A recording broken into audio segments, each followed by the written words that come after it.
Hi, good afternoon to you, my good people. Yes, today is Sunday. It's beautiful, no rain, but a bit cloudy in London. Now the time is exactly 2 o'clock. Today is Sunday, the 18th day of November 2018. We're fast approaching Christmas. And in as much as we're fast approaching the Christmas season, so also it's the countdown to the Nigerian general elections in 2019. We've got less than 100 days for us to elect a new leader in our country back at home. Yes, hi, Buki Taiwo. You're welcome to the show. You're the first to log in. Oh, thank you so much. Let me first, before I invite people in, let me pin the number down 020 8180 8180 0433. That's the number. Now, I've got Ayo Onobanjo, who is equally in. So that number is already pinned down. Prince Adebukun is in.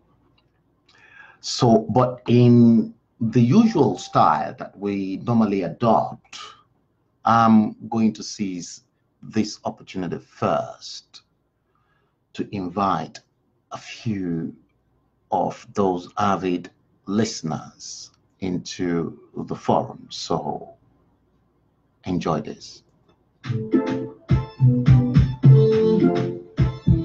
Okay, then I'll tell you exactly what I need to do next.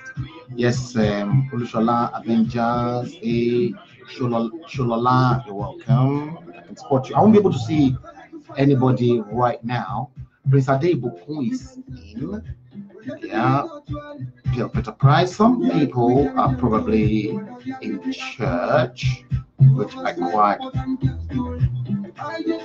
Franca Obi, yes. Some of them, I appreciate the fact that a lot of people are probably in service at the moment, but I'll still send invite to people. Yeah.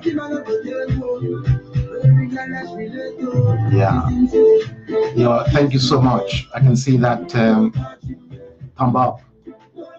Chifele Joka in Ekiti or Akure. Okay, let me do this now. Let's see who is here. Yeah. Ayono Banjo is in.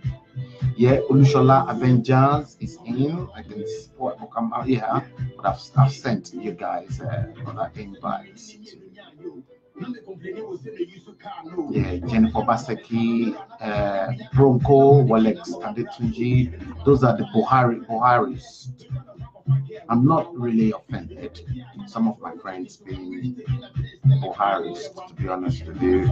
It's just a way of life. Yabuki Taiwo is in. I've sent you another invite. From Shofidia in Abu Dhabi. Yebayo Igulaye in Ekiti, Tayo Bapa Rooms, yeah. My good friend Pati Bolaye, Philip Adeboye, that's another Buhari Dean. My friend Made Sanusi, Abatunde Benson. All right, just bear with me, guys. Some of my friends, they have refused to even tune in to watch the show. See, life is all about give and take. Yeah, what a great Chatsworth. Yeah, the butcher of Chatsworth Road, Charles Emeka, that's one of those Biafran guys.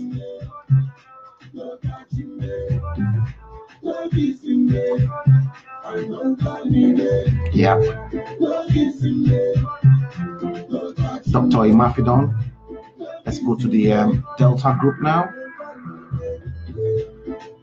Yeah, Dia. Yeah, Dominic Ariata. Dayo Mojolo, that's another Buhari Dean, my friend. Amati Twin Jai Daramola, Evangelist Duduyemi, Nigeria. Don Pedro Koje Kimi, Kole Otto.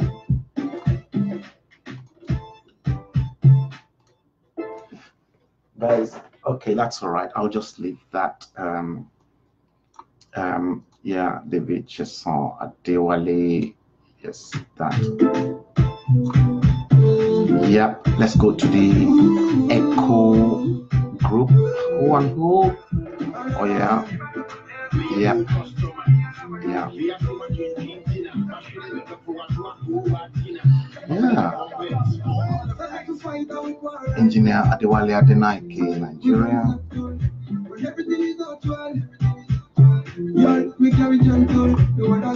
And they are Lauren Dakushu far away, yes. And Canem Robertson, yeah. What about the Fox group? Yeah, my friend, Francis George Ibiok, yeah, Fola today in the United States. Femi Okutubo is in church. He's a Seraphu man, he's in church. Festus Benga Kilo. Yeah. Yeah. Okay, Otumba Femi Ondo.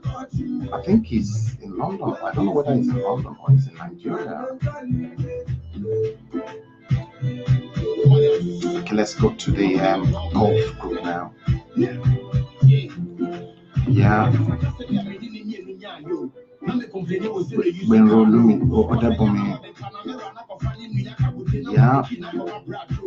Twin Gabriel. Oh, Barrister Gbenga Akimoyo Godwin Ogenede Godis in London. Today Gabriel Alabi is going to be right inside church. Yeah, let's invite Godson Azu as well. Bolauba in Nigeria. Hotel group. Okay, Irene. Otumba Olabode Useni. Yeah. I'm not too sure if Sheisha Wemima will be able to watch that. Pepe Adeshoyemi. Yeah. Prof. Theophilus Castro. Akim, yeah. Yeah. Yeah.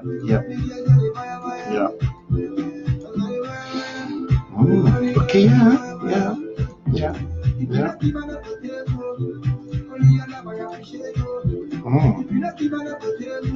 Guys, just give me 1 minute. Let's go to the India group because I'm going to show you exactly what I'll be doing today and obviously how we're going to treat this afternoon's issue a little bit different.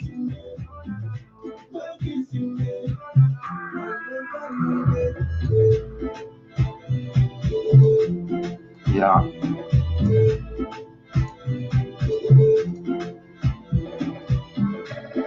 Okay, I think I'm going to stop on the India group and then we go to the Juliet group from time to time. So yeah, let me see who and who. Okay, we've got a handful. Yeah, it's oh, you are in the United States. 1 o'clock. 1 a.m. Is it? What part of the world are you in? Is that Australia? Amina Olayinka, yes, you are welcome. You're welcome. I'm going to pause that for the meantime. I've got Abayomi Abiodun. Yeah, Dr. Umi Akitinde is equally watching from the States. I think I'm going to make some references to Dr. Akintinde's comments, and I promised him I was going to come live because I was busy when we were chatting. I think I'll be able to extract those information from my messenger. Yeah, Tony Gabriel, you are welcome. Yeah, you said happy Sundays. Okay, guys, good afternoon to you. You're welcome to another great show that I am going to put up. It's going to be a little bit different today because what I'll be doing is that I'll be tilting the camera 180 degrees to face my workstation because some of the presentations I've actually put up as graphics in PowerPoint, and then I'll be talking whilst I'll be doing that straight from my workstation. So all you have to do is just follow the cursor on my computer as I'm talking from the other side, backing the camera. The time is just coming to 11 minutes past 2 o'clock.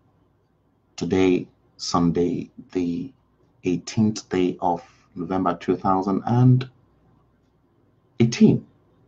Christmas is fast approaching, so also the countdown to the presidential elections in Nigeria. We are less than 100 days. I think at the top of my head, if I'm correct, we are probably 90 something days, if not 95. It will probably be 94 days. I know I'm just guessing, but we are less than 100 days away from the general elections in 2019, in which, as Nigerians, we will elect a new president who is going to rule that great country for the next 4 years. A lot's been happening. Because a lot's been happening, Nigeria is very unstable at the moment. And because the country is very unstable, we've got chaos, left, right, and center. So the center of politics in Nigeria cannot hold anymore. I quite appreciate the fact that we have been wrongly governed as a nation for too long. But as a matter of fact, don't you guys think that it is now absolutely necessary for us collectively as Nigerians, both at home and in the diaspora, to get it right? See, the country that we all love so riveting is in dire strait. Bad leadership, I repeat, bad, extremely bad leadership has led us into a coma and total collapse. Some people will argue that we've got 16 years of the PDP ruling Nigeria without anything to show for it other than corruption. I will say, contrary to that, that no, we have been misgoverned in that country. As far back as the country gained independence from the British in 1960, October 1st, 1960, and up till now, Nigeria will that country will be 60 years very, very soon. And like I said, we've been dipped into a cycle of 20 years of misery from 1959 right up till the time we are going to elect a new president in 2019.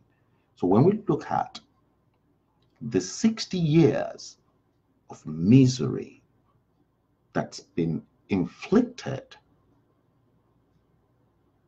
on that country, it's nothing to be proud of.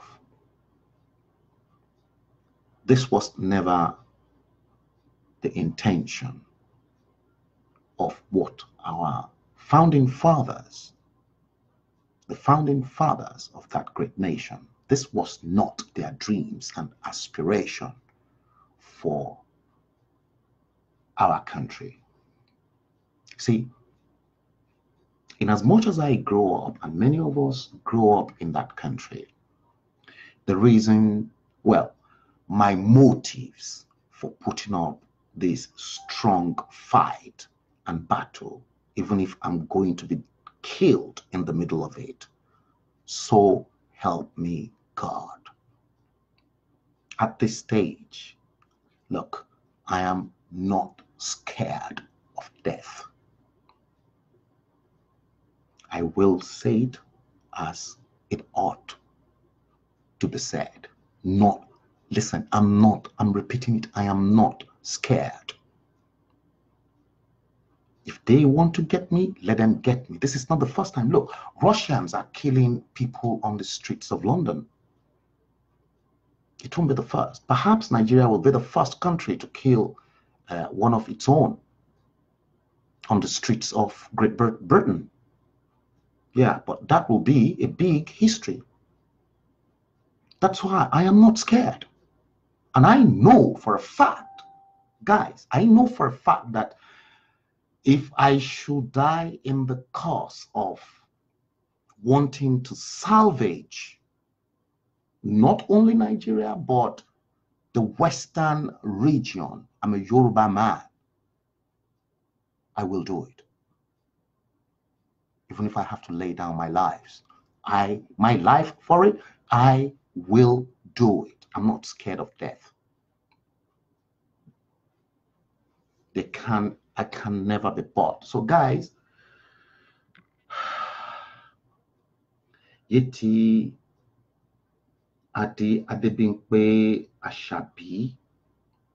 Yes, I'm seeing that name for the first time. Ruben Akintunde, you are welcome to the show. Benson Olusegun, my good brother, also from Akure land, but equally welcome to the show. I'll be looking straight into my computer here because the camera is here, and what I am going to propagate to you guys when I tilt the camera around 180 degrees, which I'm going to do so in a few minutes. So if you want to probably invite other people in to benefit from this afternoon's podcast, please do so.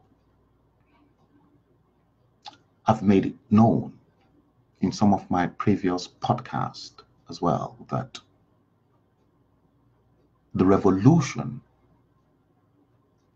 that is coming to eat up Nigeria is not within Nigeria. That revolution that is coming is going to come from the diaspora, Nigerians who are abroad, who are enlightened, who are not in darkness like those who are in Nigeria. It's going to come from abroad. You see, The powers that be also in Nigeria know for a fact that Nigeria is sitting on a timed bomb. The whole world knows Nigeria is sitting on a timed bomb. Don't get me wrong. I don't pray for war to break up in Nigeria, but leaders in the Western world knows if care is not taken, if war should break up in Nigeria overnight, it's not going to be easy for the rest of the world. They know that. See, revolution is inevitable. It's going to happen. If revolution doesn't happen, then I'm afraid that country will be drifted towards the second civil war. Make no mistake, I'm saying it, I'm not praying for that, for war to break up. No. I am an advocate of use your mouth and your pen to get what you want out in life. No. I hate head-on confrontation. And as much as I hate head-on confrontation, I hate to see the spill of blood.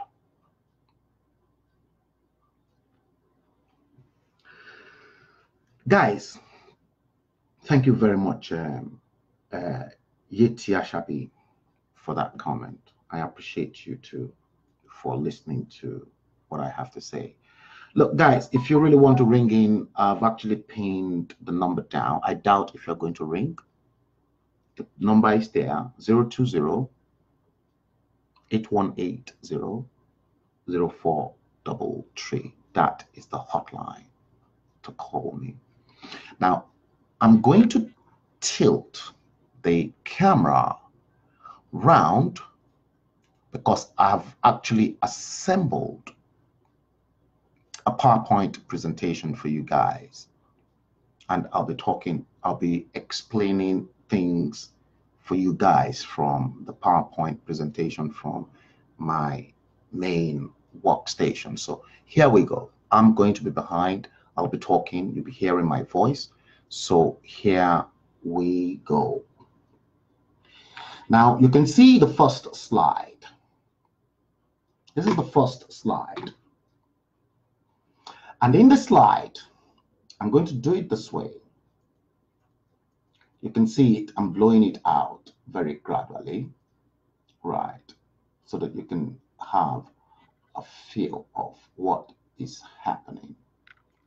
I'm actually looking at the same thing from the console, which I'm beaming the camera. Now, if you look at this very well, here, I just follow my cursor. You can see my cursor moving. Just follow that cursor because I'll be using the cursor to pinpoint a few things. You can see it moving about. Now, the very first slide that I'm going to show you is a cartoon that was captured by a guy called Bulama Mustafa, a cartoonist with the Daily Trust newspaper in Nigeria. And obviously here we've got the picture of the Shiite leader, Zakzaki. You can see Zakzaki, just follow the cursor like I've been saying. So that's Zakzaki in chains. He's been chained to a chair, and in front of Zakzaki, you can see this huge different food on his table. Exotic fruits, food, meat, everything tea, everything. So what is happening here is that we then had the Minister of Information and Culture in Nigeria saying that Zakzaki is costing the Nigerian government an average of 3.5 million naira monthly as feeding allowance. So in other words, the Nigerian government feed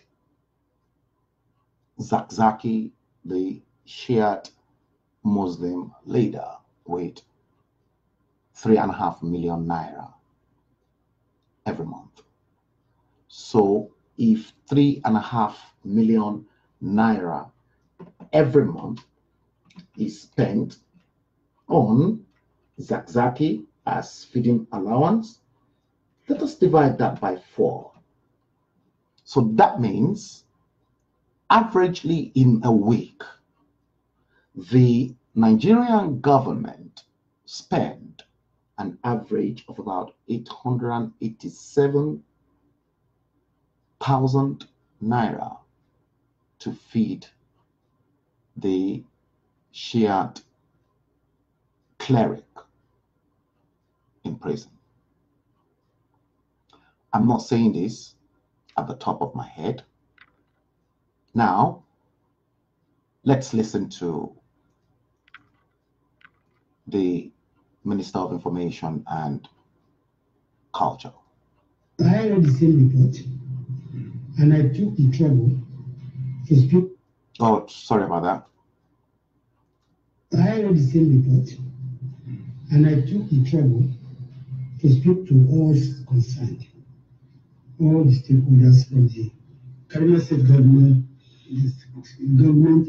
and security organizations.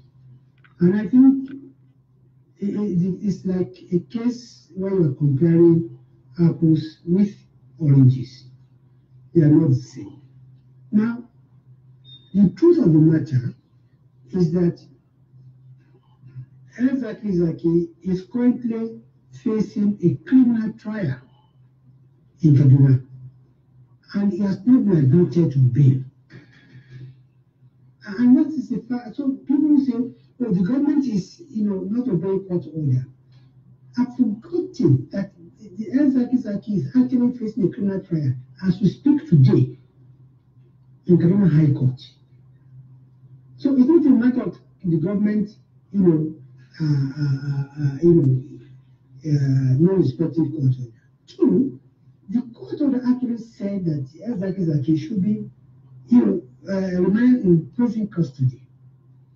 But out of magnanimity of government, I don't know whether that should be on record or I'm not sure, but let me know. I think it's off record. Off record. Out of the magnanimity of the government decided, and I'm told that he actually, cleared for that. He can't survive in prison. Today, he lives in a residence, in a house provided by state security, where he chooses what he eats and all that. Now, this should be off record, please. Off record. But he's saying it in public to a press conference. Off record. Because it has to be held in a very comfortable situation. And again, it's important to know that the IMNL have not recognized any government at all.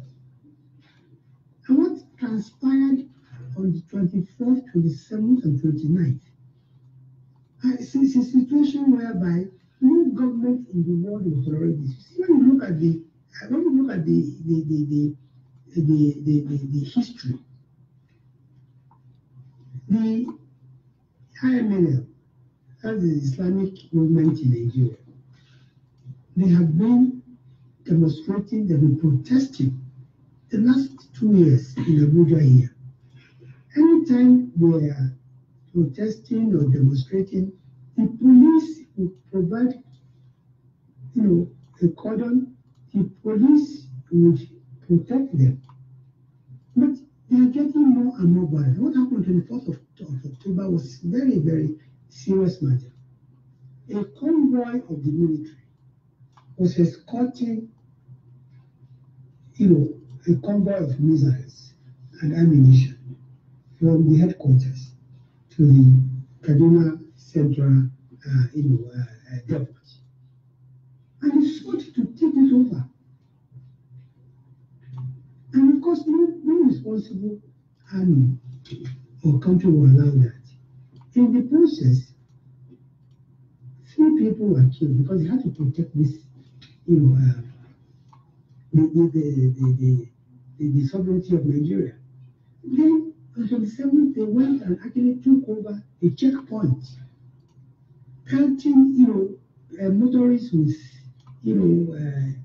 breaking their windscreens, and they took over a checkpoint. I think it is Zuba. And then the police had to withdraw, the military had to come in. Now, I've got I'm giving you all this as background information so that you know how to write your story. That it's not the same thing as the Yusuf issue. Yusuf issue is like he was in custody, he was taken into custody, and then he was judicially executed. Extrajudicially executed, and then the problems. But when you look at Hymen and you look at Hymen and you look at the BH, they're two different organizations. And so far, what the Nigeria government has done in treating and handling this matter, it's been a very cautious and responsible way of handling the matter, which is very, very sensitive. But it must be known that as we speak today, he is facing criminal trial and it's not been given bail by that court. And I think that was important. Let's listen very carefully. I want you to know as just background, except the one that you know actually happened 24th, 27th, and 29th of this month. The issue of where he is, I think let's keep it off record. That is in the residence and eating and it costs the government about 3.5 million every month to feed him. Sir? You hear that? 3.5 million naira. Did you hear me? Did you hear him?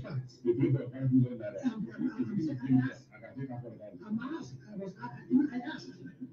So please, we don't want to inflame passion. We don't want to inflame passion. It's a very sensitive matter. And but that is question. The Islamic movement of Nigeria are a different kettle of fish.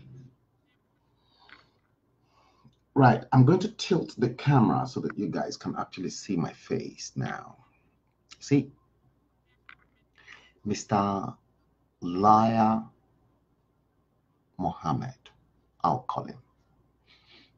I don't really know who on earth made or recommended that man as Minister of Information in a country that is so complex, a country as complex and as Nigeria. You see, we've got capable hands that could have done a better job as information minister. I bet if people like Chief Alex Akinyele, the former information minister under Ibrahim Babangida, who apparently happens to be a professional PRO and a public relations officer and a spin doctor. Chief Alex Akinyele was the former PRO of the Customs and Excise before he was made the Minister of Information during Babangida's period. I bet Chief Alex Akinyele will be laughing his head off that look at the type of buffoons that we've got as Minister of Information in our country. See, Lai Mohammed was addressing the press community in Nigeria at a press conference. And you, knowing fully well that the camera is beamed at you and you're talking to the whole world,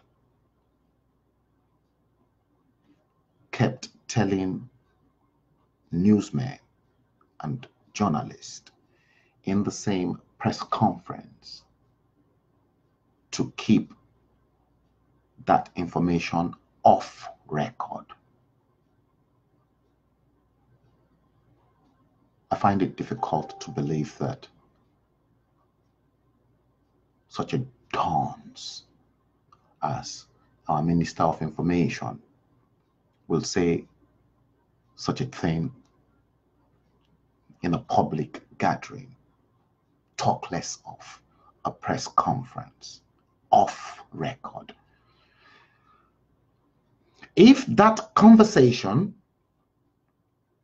was a personal conversation between himself and just one person, off camera and off the public domain, if he says off record, that means that information will be kept confidential and nobody must break that confidentiality clause.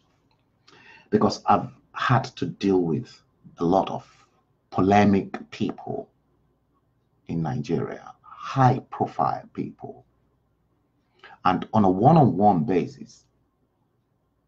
In fact, let me give you a name that you guys know very well. Most of you know that I'm very close to General Ibrahim Babangida, and I've got a very, very soft spot for him. Having spent some quality time, I mean quality, not just quantity, quality time with him.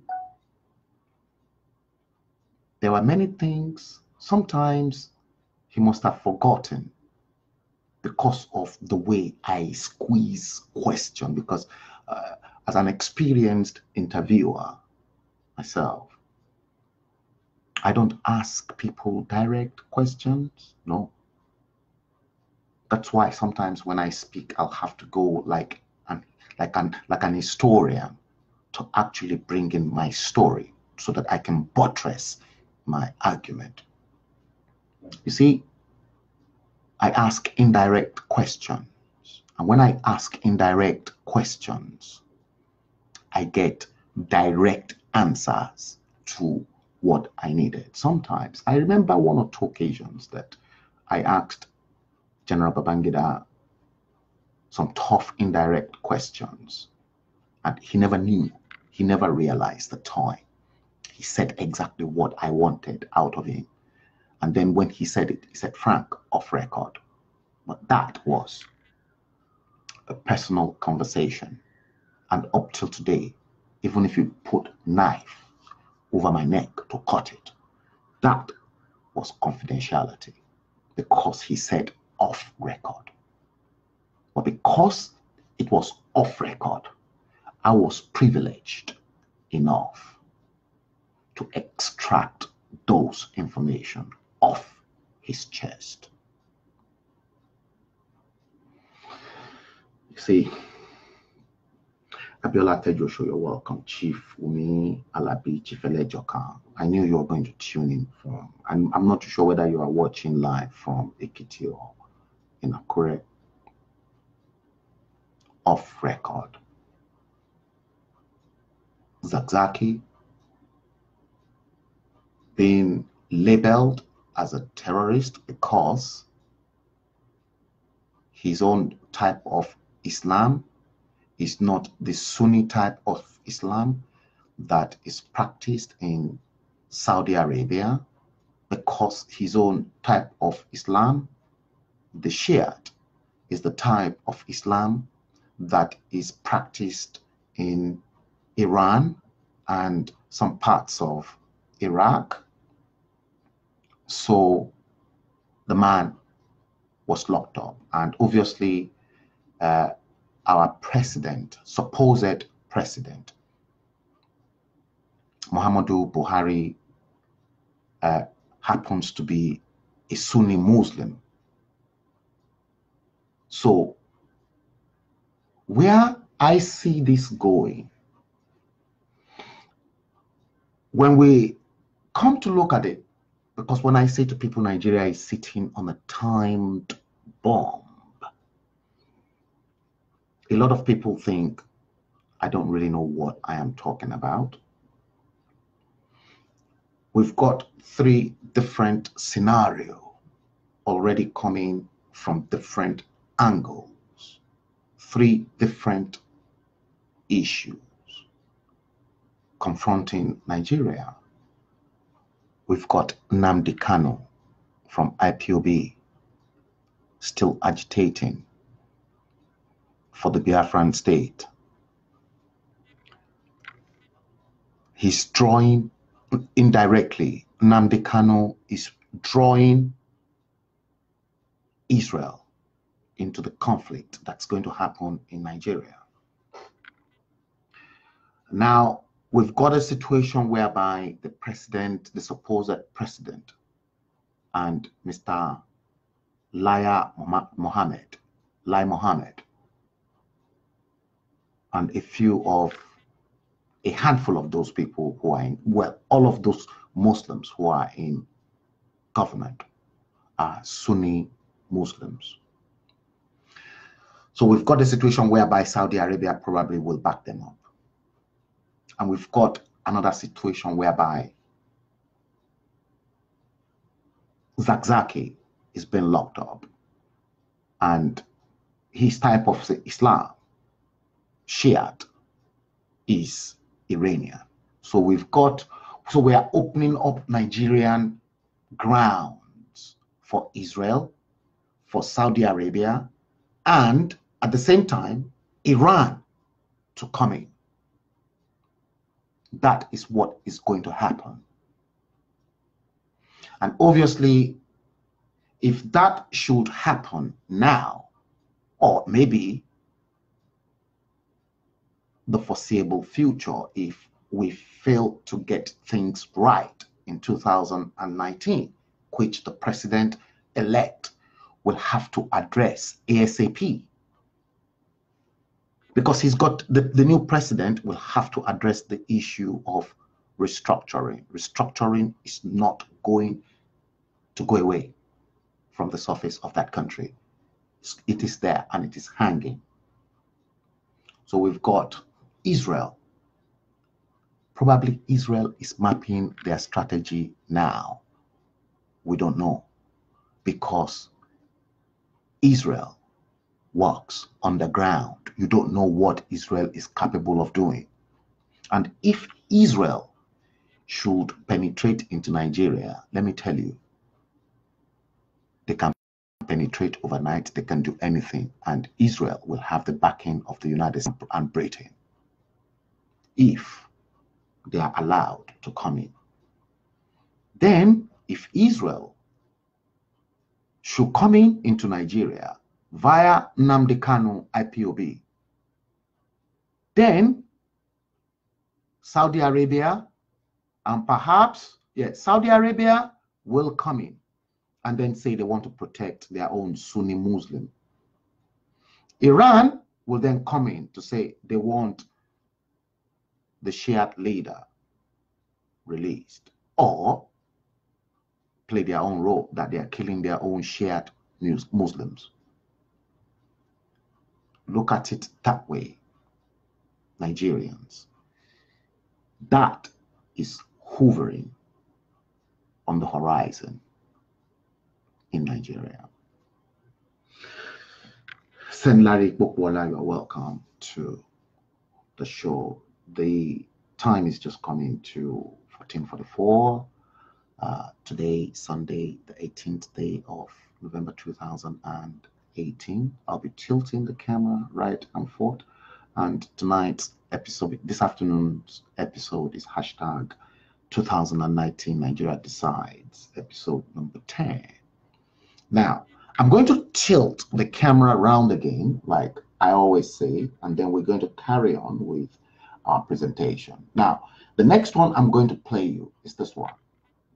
You all know this guy. This guy is the guy that does mock news in Nigeria, and basically what he was equally saying was that he attacked Lai Mohammed for feeding Zakzaki with 3.5 million naira every month. So I think I'm going to skip him because he went further into so many issues. I'm going to skip him for some reasons, because if I probably play his tape is about half an hour, but he equally went into it. In fact, let's see if we can listen to a couple of what he's got to say.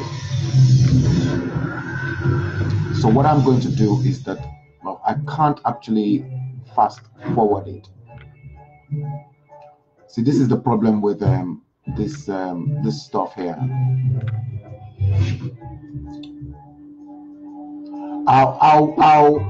I'll just stop it because it's a pretty long one. So I'm going to go into the next one.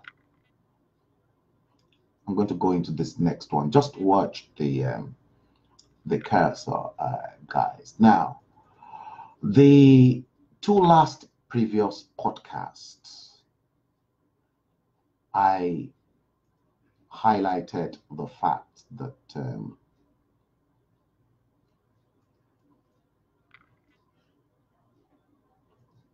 there's been a lot of controversy and issue surrounding the real Muhammadu Buhari in Aso Rock and the fake, or rather cloned, Muhammadu Buhari, and that Muhammadu Buhari passed away, which I've given dates and I've done those ones. But then and again, I compiled a few pictures that we're going to go together with this afternoon. Now, here in this picture, let me do it this way. No, let me do it this way. Yeah. If you can see this picture very well. Now, this is the current picture that is in circulation for the continuity of Muhammadu Buhari in 2019, which says vote Muhammadu Buhari for president. So that was got from the APC's campaign stuff. And you can as well see this bottom one as well, which says Muhammadu Buhari for president, Federal Republic of Nigeria. So you vote Muhammadu Buhari for 2019. Now, this is the current picture that is flying about. And if you look at this side, right, you will see the same Muhammadu Buhari in 2010. I'm bringing this down so that you guys can actually see it. Now, this picture of Muhammadu Buhari in 2010, you can see him in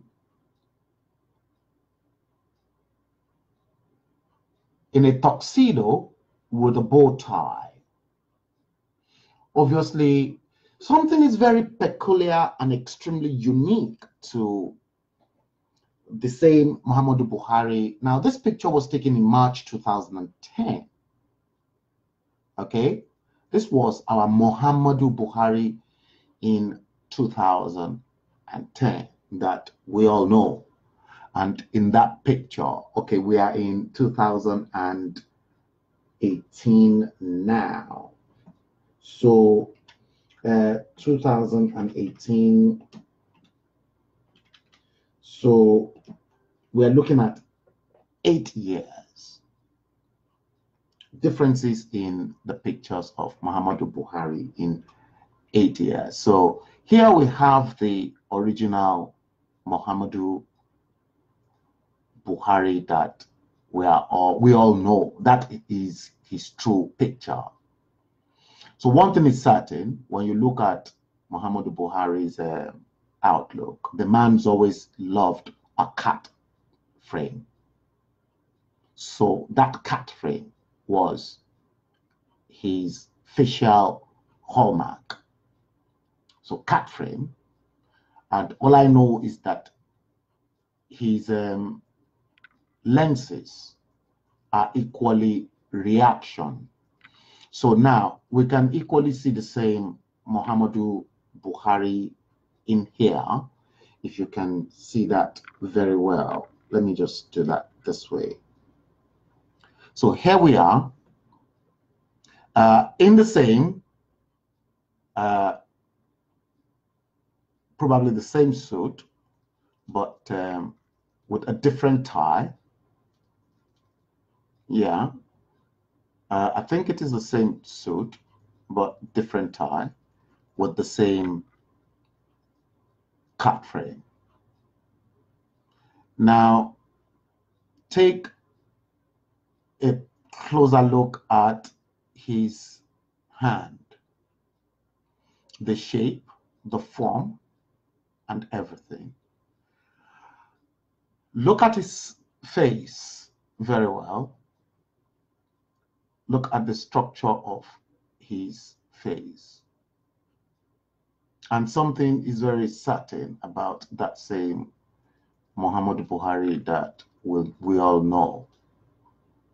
The Nigerian map and the Nigerian flag, like Obasanjo and Umaru Yar'Adua and Tafida, our High Commissioner to the UK at the time.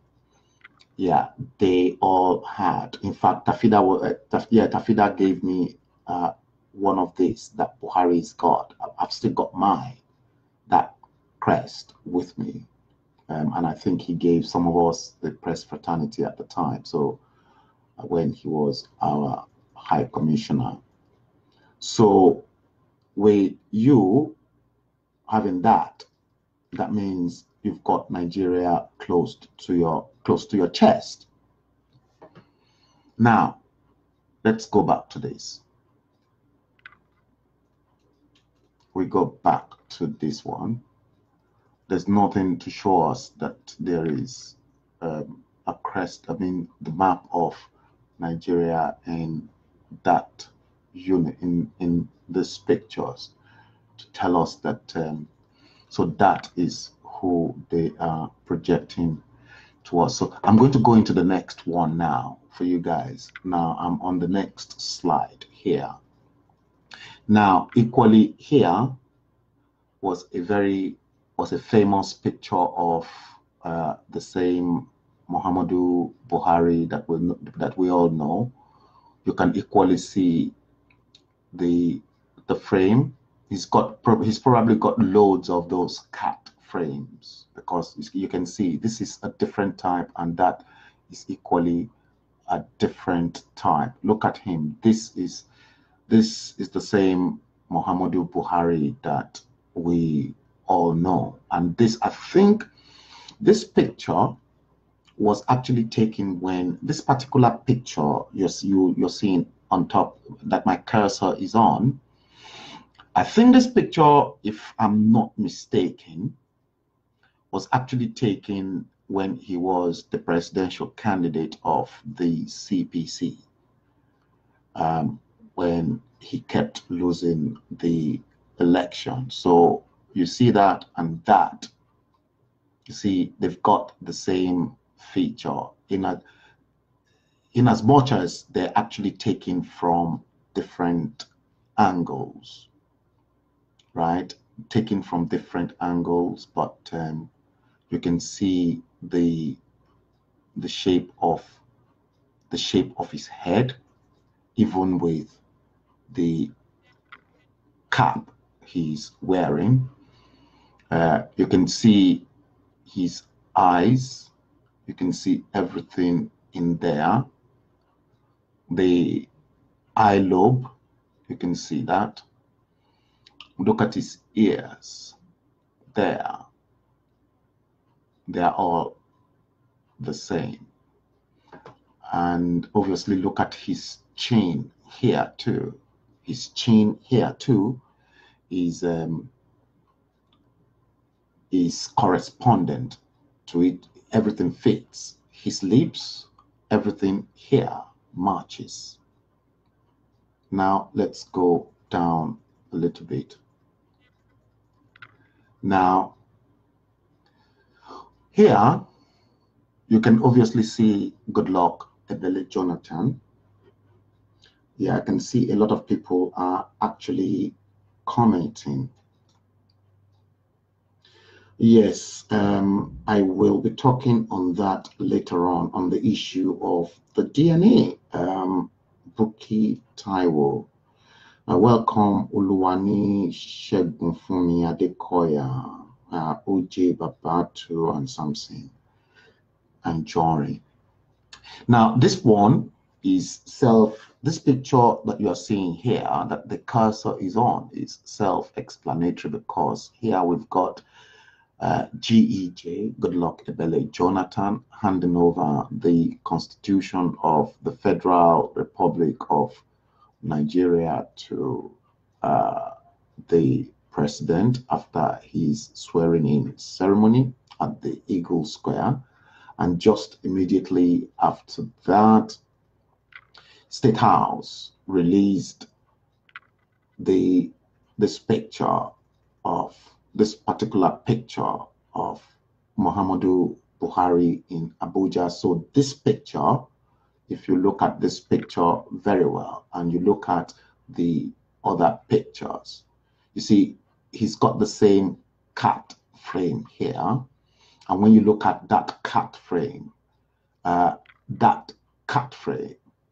right, looks more like this particular cat frame at the top here, right? So Saratu Ahmed, you are welcome. So this official picture of him was released, and you can equally see the differences in these 4 pictures, that they are the same, despite the fact that he's got a shave here. So you can see all of them, they are all the same. Now let's go up to the next slide and let's see what we have. Stephen Adeyin Kaladipo, you're welcome to the show. Now here in this slide, I came up with his picture as a military man in uniform. So this was Buhari in 1983 in military uniform as Major General. And here, if you look at him again, you will find out that Buhari, this was him again in 1984 in military uniform as Major General. Now, on this side of the slide, I added a footnote, as you guys can see. So this footnote that I added, I said the picture at the bottom, which is this particular one, this particular picture at the bottom, this one, we're doing things differently a little bit today. Buki Taiwo, I'm coming to address that issue of the DNA that you raised. So this picture is what I'm trying to get you through from the footnote. And I want to really buttress this. So the picture at the bottom showed the real Major General Muhammadu Buhari in 1984 during a parade at the Tafawa Balewa Square in Lagos to celebrate 34 years of Nigeria independence. So that picture at the bottom was taken at Tafawa Balewa Square in Lagos. Now, remember, I said remember, two prolific Nigerian journalists, Nduka Irabo and Tunde Thompson, were jailed by the same military dictator, Muhammadu Buhari, under the infamous Decree 4, which sought. So what Decree 4 did when he was a military junta was that Decree 4 curtailed and it suppressed the freedom of press in Nigeria. So in other words, as a journalist, you cannot write or say whatever you want. You will be arrested and you will be locked up, if not killed. So there was also the famous war against indiscipline. Why that Buhari brought into power. And if you look at his chest here in the picture, here, you can see the cursor.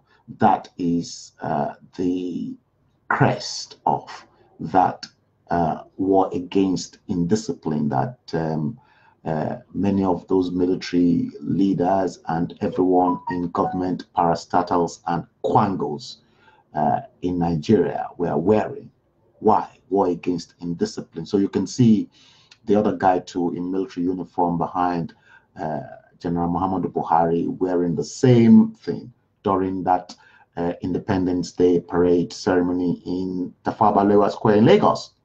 Now, this particular issue now brings me to Tunde Idiagbon's case and the reasons why I want to lock up Tunde Idiagbon's case is that I had a personal encounter with the late General Tunde Idiagbon in London as he was picked up by me in Cricklewood in northwest London from Alhaji Oniyogi's house. So I picked him up and I dropped him off at Heathrow. Alhaji Oniyogi, Tunde Idiagbon was in my car at that time.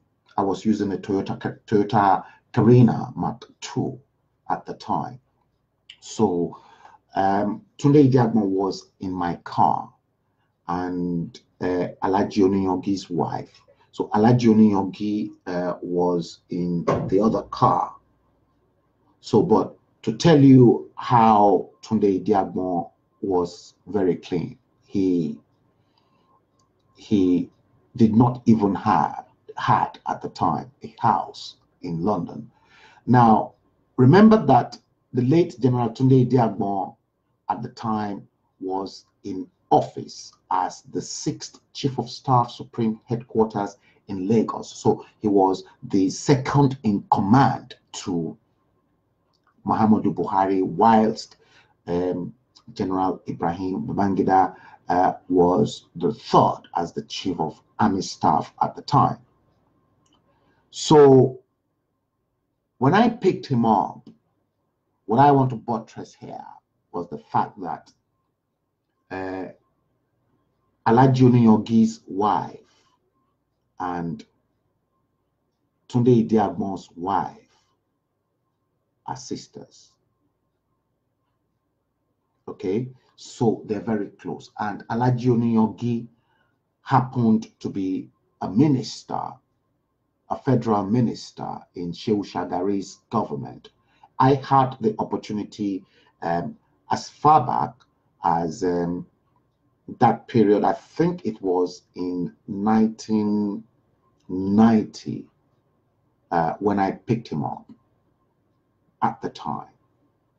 We had a very long, lengthy conversation from Cricklewood to Heathrow Airport.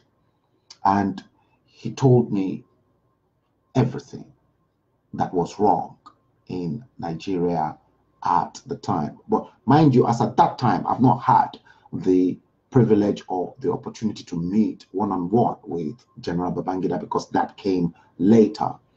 So Tunde Idiagbon died 24th March 1999, unfortunately. So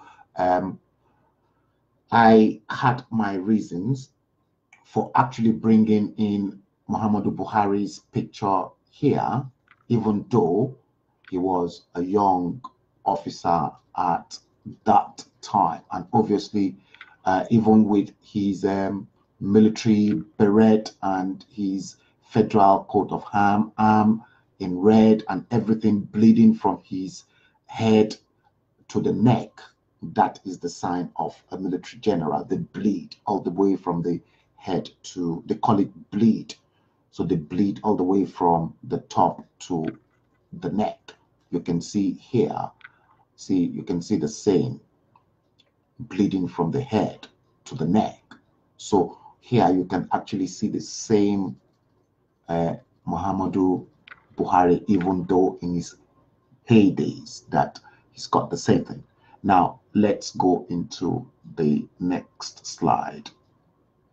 Now obviously again this is him, and if I probably switch this to the right, you can actually see him as well as a major general there with brigadier. He was a brigadier at the time, Brigadier Oladipo Dia. And here, look at his face again. Take proper note of this youthful, handsome guy there. Look at him there, even though he was ruthless. Now, that's the picture again I tried to show you guys earlier on. And here in black and white, you can see a very close snap of him as a major general with one sword and one eagle. And obviously you can see his glasses, even in black and white. You can see his bleed neck, and you can see his mouth, his ears, you can see his eyes, the lobe, and everything. That I wanted to compare that to what was at the top. See, and then we go into this next slide. Yeah, thank you so much, Anthony Ofor. Now let's go into this slide, guys. In this next slide, this was Muhammadu Buhari being sworn in as the 15th president of the Federal Republic of Nigeria in 2015. These are his true pictures from the swearing-in ceremony. And obviously here in this picture, you can see the same general. You remember I told you that his glasses is reaction. So it's like mine. So depending on how sunny it is, it goes deeper. Now you can see him holding the Holy Quran in his right hand, and on his left hand, the Constitution of the Federal Republic, being sworn in by the Chief Justice of the Federation at the time. Now, take a closer look as well at his face, his head. How hardly will you be able to tell, although he's aged, but the features are still there of Muhammadu Buhari. Let's move this a little bit up. So here, obviously you can see his wife Aisha there, and you can see the man himself here. Look again, the shape of his head, the cut frame, because he's moved away from the sun, so the reaction is getting clearer, but because the sun is still there, so we can really see through his face a little bit. So here is Goodluck Ebele Jonathan. Look at his hand, because Ebele Jonathan is placing his hand on Muhammadu Buhari's hand as an ex-president. So these are all genuine pictures of the man we elected as our president. And here, obviously, you know, again, he's terribly being battered in the sun, the heat of the Eagle Square, and the reaction is gone darker. And you can see him, look at his hand. Now take proper look at that hand, okay? Yeah, look at the hand, look at the shape of, look at his head, look at everything. Now, remember I said to you guys that, yeah, age really caught up with him, and obviously, but he's still the one. And here, you can see Aisha Buhari in a happy mood, clapping, joyous, sitting next close to the husband at Eagle Square. Everything was fine, no problem. I love the picture because that was the real Muhammadu Buhari and Aisha in top form. That's one of those pictures I like, because I like couples who are genuine. Now, we're going to the next one. Now, this next one, just watch the cursor. Now, this was Muhammadu Buhari's visit to Paul Biya of Cameroon. That's Paul Biya, that's him.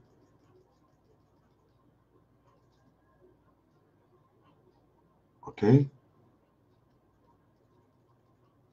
Look at that.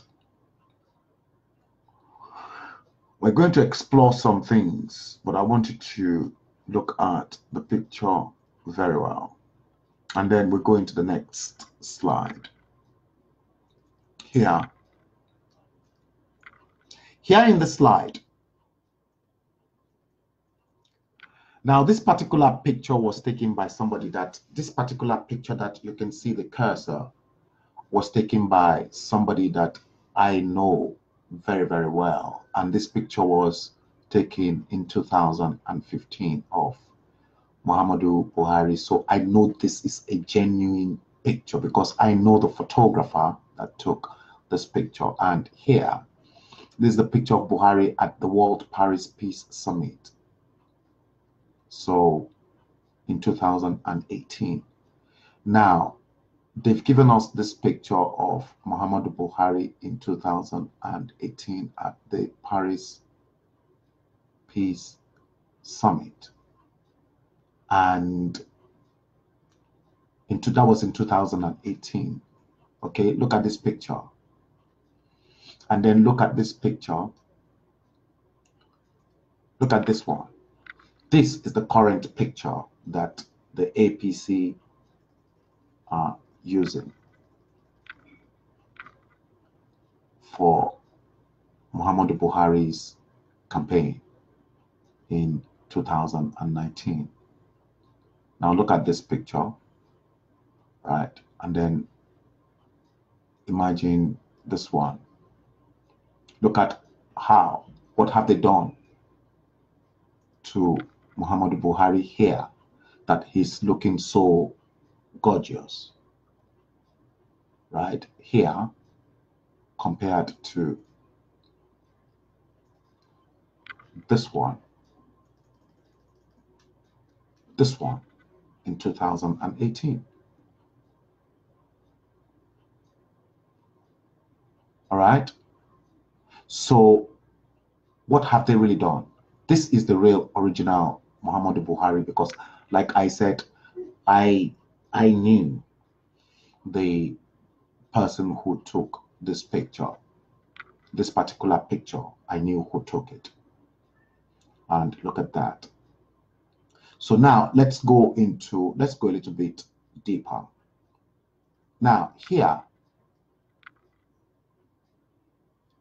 this was Aisha Buhari who said emphatically, you can see, the man you call Buhari is not my husband. Ask the northern leaders. She cried out.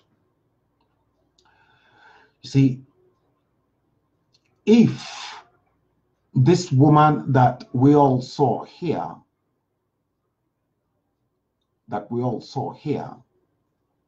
in a happy mood during the husband's inauguration ceremony. Let me go back to that picture again here.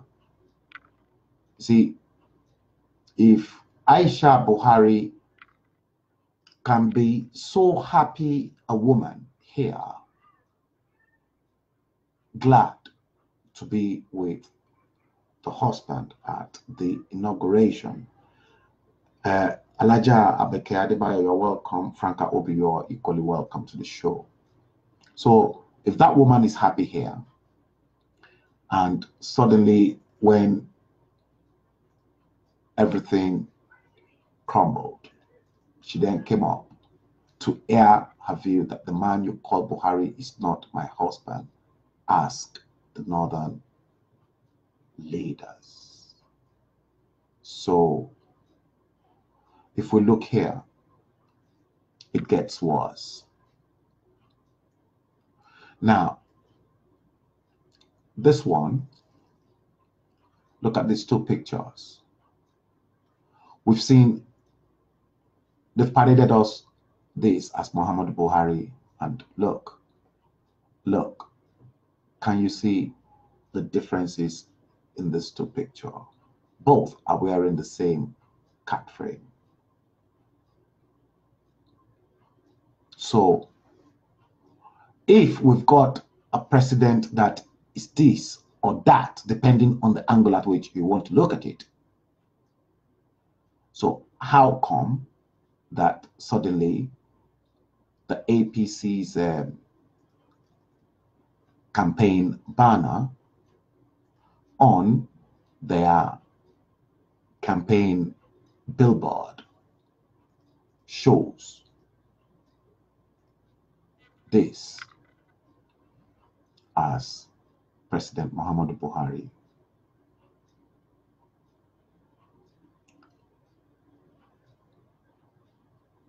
Something had to be done.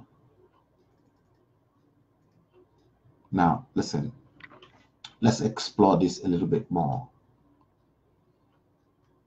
Now, here in this picture, some analysts suggest this was late Buhari, shrunk and shriveled at death, and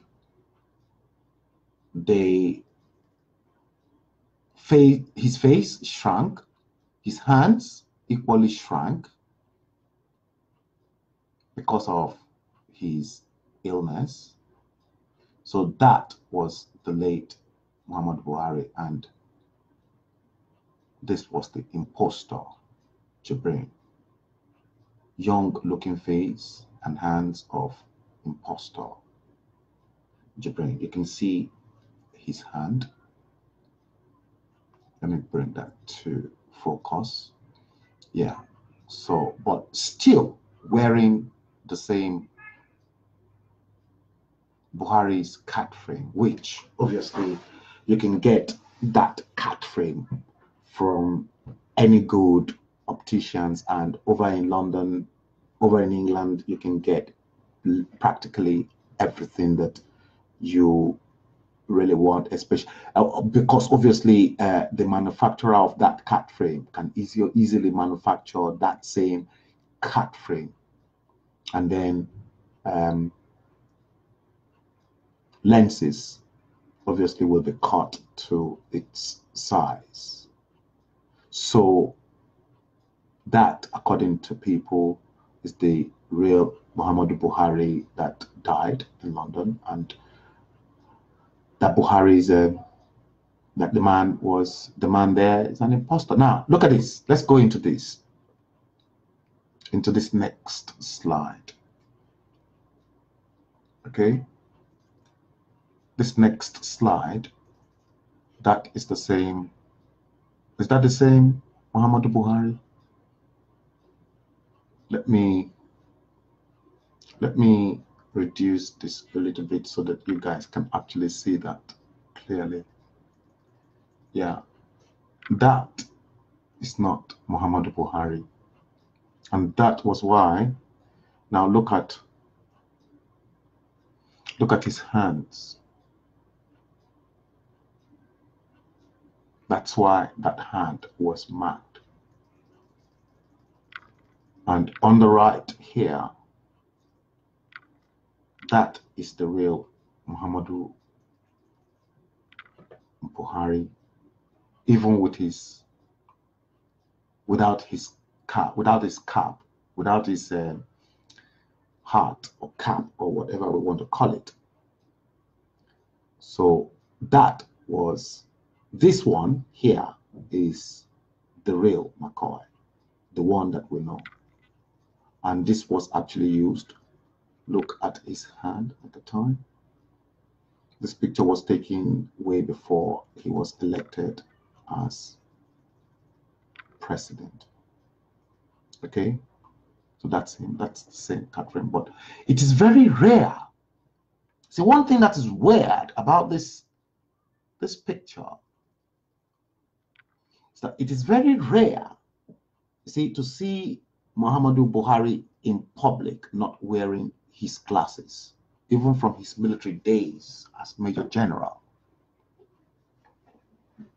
He's been wearing his glasses. Let's go back into, we'll come back to this. Let's go back into his military days again. Let's see his military days. You see this, look at that. Look at his military days here. See, he's always, even though this frame he had in 1983 in military uniform with his War Against Indiscipline badge on his chest, on the left-hand side there.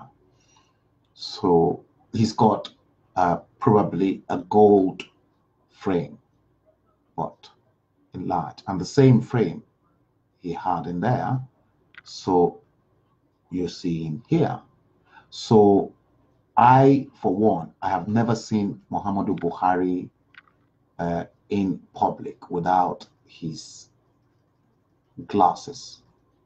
Now, if we go back down here, it's the same thing you'll see. It's the same frame. Here, when he was taking the parade at Tafawa Balewa Square in 1984, you can still see the frame. It is reaction as well.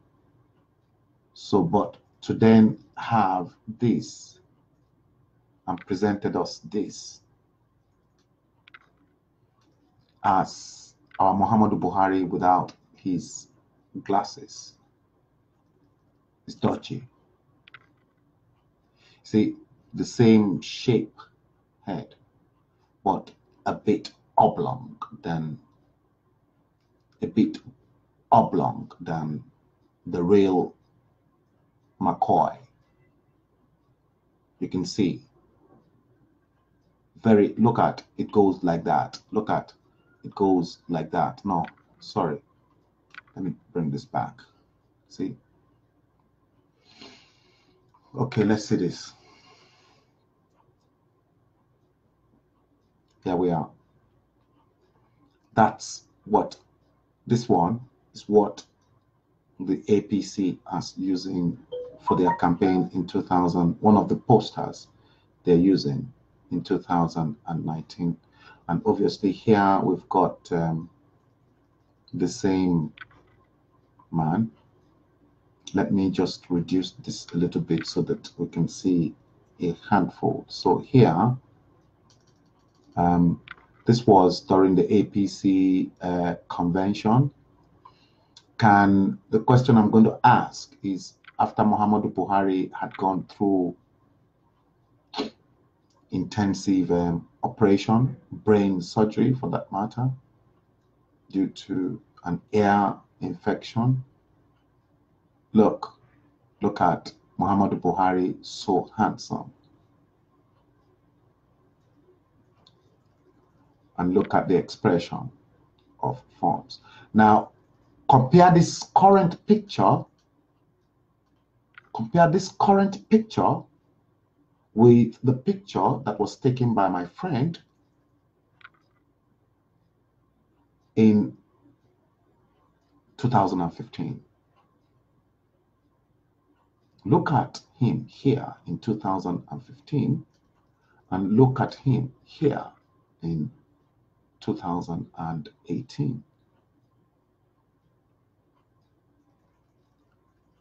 I know the photographer who took this picture, so that's why I am emphasizing and actually pinpointing, and I'll continue to make reference to that picture. And here you are obviously looking at Rochas Okorocha here shaking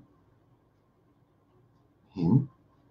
Perhaps if you look at what was going on between the two of them, so Rochas is looking directly straight into his eyes and laughing, whilst all the cabal were all waiting, you see? So he's directly looking. I can see that communication between the two of them. That, okay, don't worry, we know exactly what we are doing. So look at this picture that was taken by my friend. My friend's got the exclusive picture, this one exclusively. So nobody's got this picture of Muhammadu Buhari anywhere in the world, because that was exclusive to my friend. So from this in 2015, and for somebody who's gone through a lot of I'm going to show you some pictures to this. Now let's see this next slide. Look at this next slide. Now look at him here, okay, when he went through that trauma. You can see him. Can you see how he was? And obviously that was supposed Muhammadu Buhari that passed on. And here we've got, you see, we've got him here. Now somebody claimed, how come Buhari is now taller than, or no, somebody, yeah, Buhari is now taller than Bukola Saraki. Yeah, somebody put up that argument. And here you can see them, Oshiomhole, and look at the man from here, right? And look at the hand, fresh, hale, hearty. Look at that face. Look at this face, and then look at this face. This is without glasses. It is very rare to see Muhammadu Buhari in public without his glasses. And then look at that.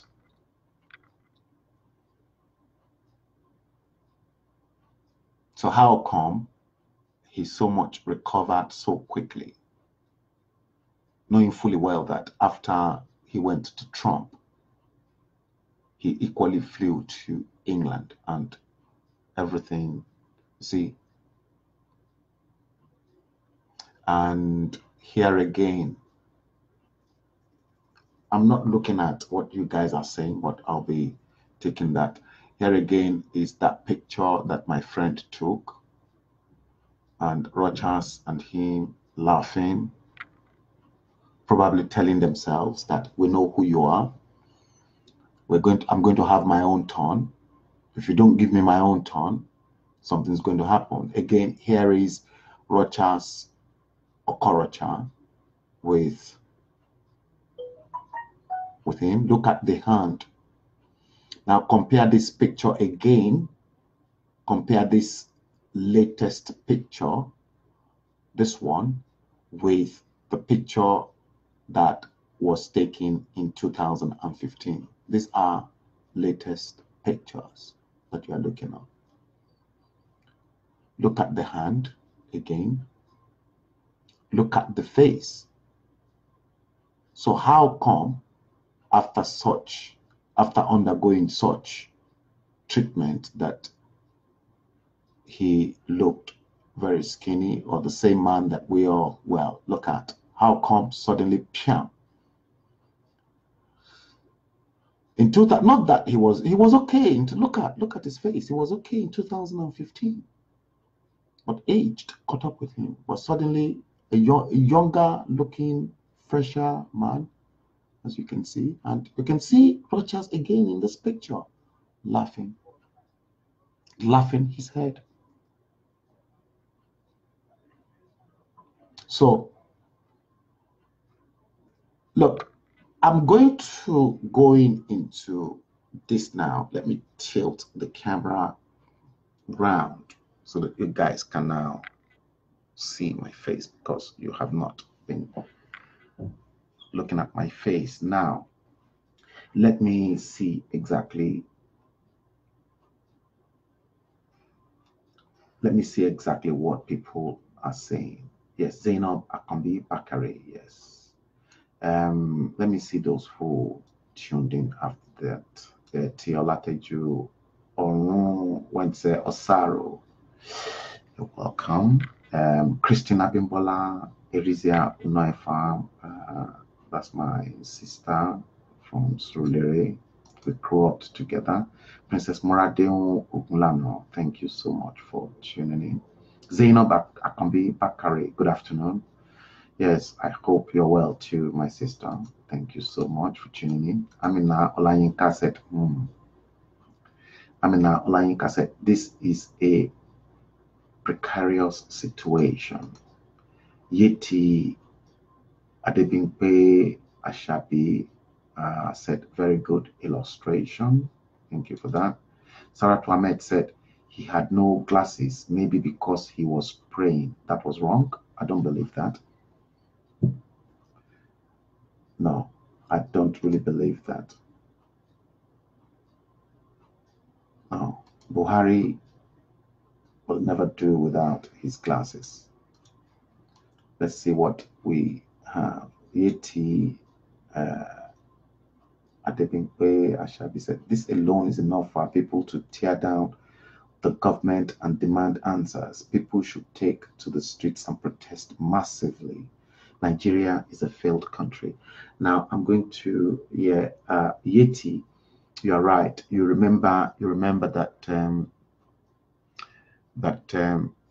Rochas Okorocha said if he should open his mouth, that Nigerians will burn down Aso Rock. See, he said it.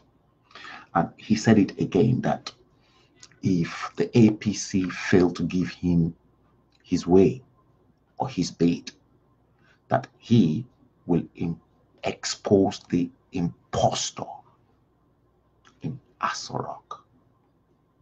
So 3 governors already, they know. You see, just immediately after that, Buki, I'm still coming back to the issue of the DNA. We're going to treat that because you triggered something, and there's something I really want to say about the DNA. You see, they know, all the powers that be in Nigeria knows, to the extent that I was told, in fact, there was pictures. No, let me put it this way. There was pictures of the Sultan of Sokoto coming to Rochas Okorochas, prostrating, bowing down. Rochas was sitting on his chair, indirectly telling Rochas not to expose what was going on to the whole world. And just immediately after my previous podcast, so also the Northerners, the Northern leaders, called Atiku to a closed doors meeting. Why? Because they reckoned because of his presidential ambition for 2019, Atiku exposed what ought not to be exposed to the world, that the leakage came from Atiku. All of them know. And the reason that was so was because the Northerners believe that this is the second time that the South will shortchange them in their presidential time when they are to hold on to power.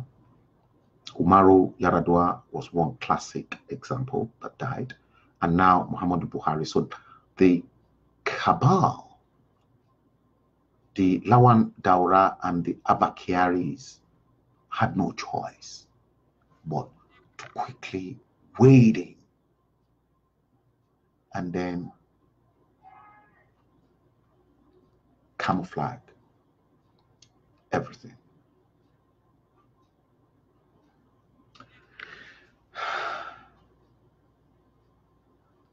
Nigeria is, like I said, Nigeria is sitting on a timed bomb. The whole world knows. Amina Olayinka said, a fraud of a country. How are we going to get out of this mess? Because the citizens still don't believe this story. They won't. You see, it is very, very hard for such secrets to be leaked. If it was Western world, it cannot be kept. You see, this will bring me down to the question of that DNA that Buki Taiwo activated earlier on during the course of the program. Now, the only thing I believe that can save the situation, because Muhammadu Buhari's daughter equally said to the world that the man in Aso Rock is not their father. Why did she say that to the press?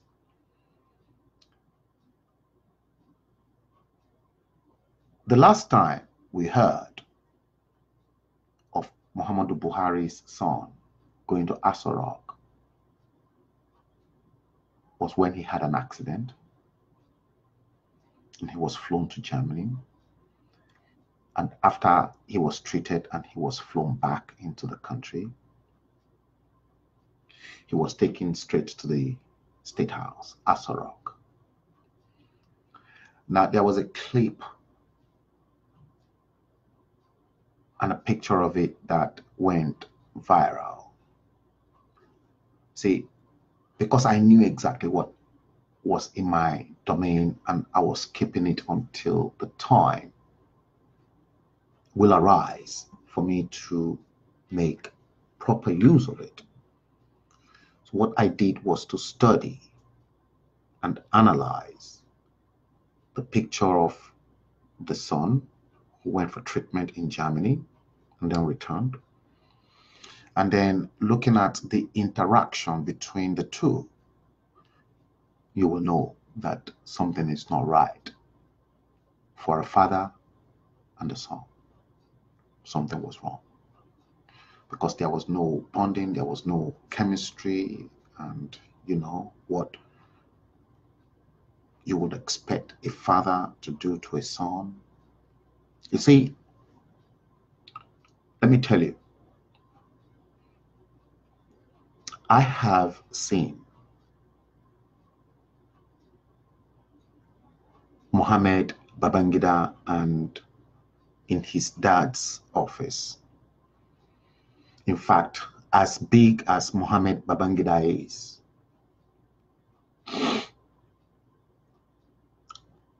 I've seen the way they talk to themselves. See, Babangida respects his children, and his children equally respects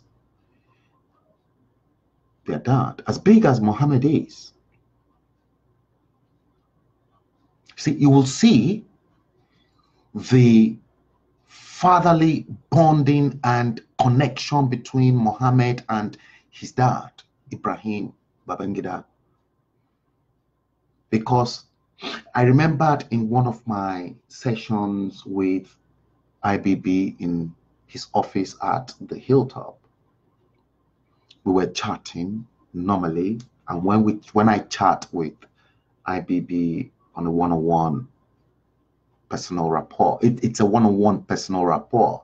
We talk into so many things. You know, sometimes when I ask him, I'll just leave him to talk. So Mohammed breezed into the office in one of my private sessions, in some of my meetings with him. Breezed in, and then he said, "Oh, Frank." Mohammed said, "Oh, Frank, you are with your friend?" I said, "Yes." And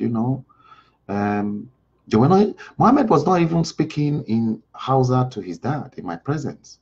He was speaking in English. Their communication was in English. Perhaps with his other siblings, yes, they communicate in Hausa language. But hey, the fatherly bonding, the care, the attention, I could smell it. Compared to a boy that had an accident on a power bike, was flown to Germany and then returned, and the father could not even hug the son to say, "Hey, look, my own, if I see them, if it's been a long time, when we see, we hug." It was that bonding was not just there. So that is now bringing me to Bukky Taiwo's DNA. Bukky Taiwo said they should conduct a DNA. I think that's going to be the outcome in order to keep Nigerians' minds at rest. Because anybody who becomes the president of the United States, to which our democracy is modeled. You see, the Secret Service knows everything about the president. They know his blood type, they know his blood group, they know his DNA, they know everything about him, the state of his health. And in his car, the Beast, the US president's car, the Beast, they've got everything the president will need in case of any emergency in the Beast.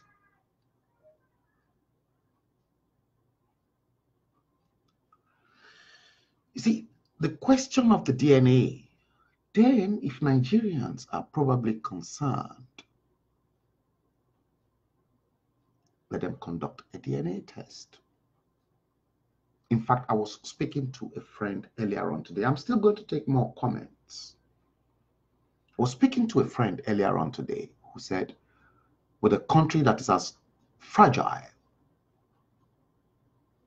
as Nigeria, he will even suggest that the moment the president is sworn in, they do a DNA test. 6 months, they do a DNA test. A year, they do a DNA test. 2 years, they do a DNA test. 3 years, they do a DNA test. And then the 4th year, they do a DNA test, so that they keep reassuring us that it is the same president that we all voted for.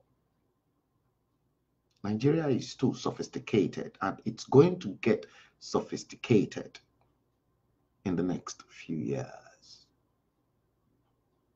So that, my friend, was advocating for a DNA test to be conducted with the supposed children. But you see, but the problem I have when I was talking to my friend earlier on this morning, I think that conversation was between 6 in the morning.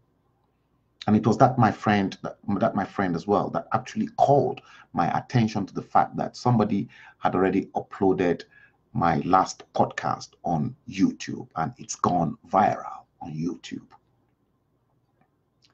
But how will the DNA be conducted? Will the DNA be made public?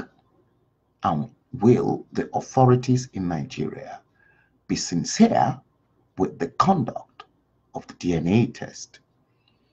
Will they tell Nigerians the truth, or will they lie to them, considering the fact that we've got people like Lai Mohammed lying to the people of Nigeria that they are feeding Zakzaki with 3.5 million naira every month?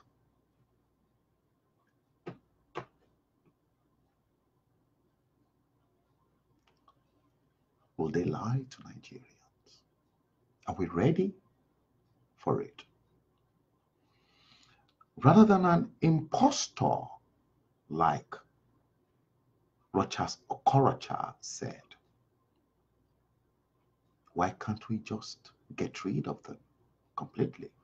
But I'm afraid the majority of Nigerians are still blindfolded. And because they are blindfolded, they are thinking, oh, because he refused to renew their oil block, because he was this, he was fighting corruption, he's blocked all the avenues where they make money, blah, blah, blah. It's all nonsense. They're not saying what I am saying. I know that we've got loads of comments. Yes, Amina Olayinka said, a fraud of a country. How are we going to get out of this mess? Because the citizens still don't believe this story yet. I think somebody actually replied to Zainab Akombi Bakari. I am 100% in support of getting to the bottom of this. Onyekachi Onye Best. Oje Baba, good job, sir. To be honest, the proof is still not enough to conclude. I don't know, but it's not enough. Oh well, okay. Okay, Buki suggested the DNA. Buki is still suggesting the DNA test. Oje Baba. Amina Olayinka, the DNA can be manipulated. So says Amina Olayinka. I've not even read your comment before saying that. Oje Baba said, you are doing a good job, but why Israel, where Kano is now, cannot do something about it?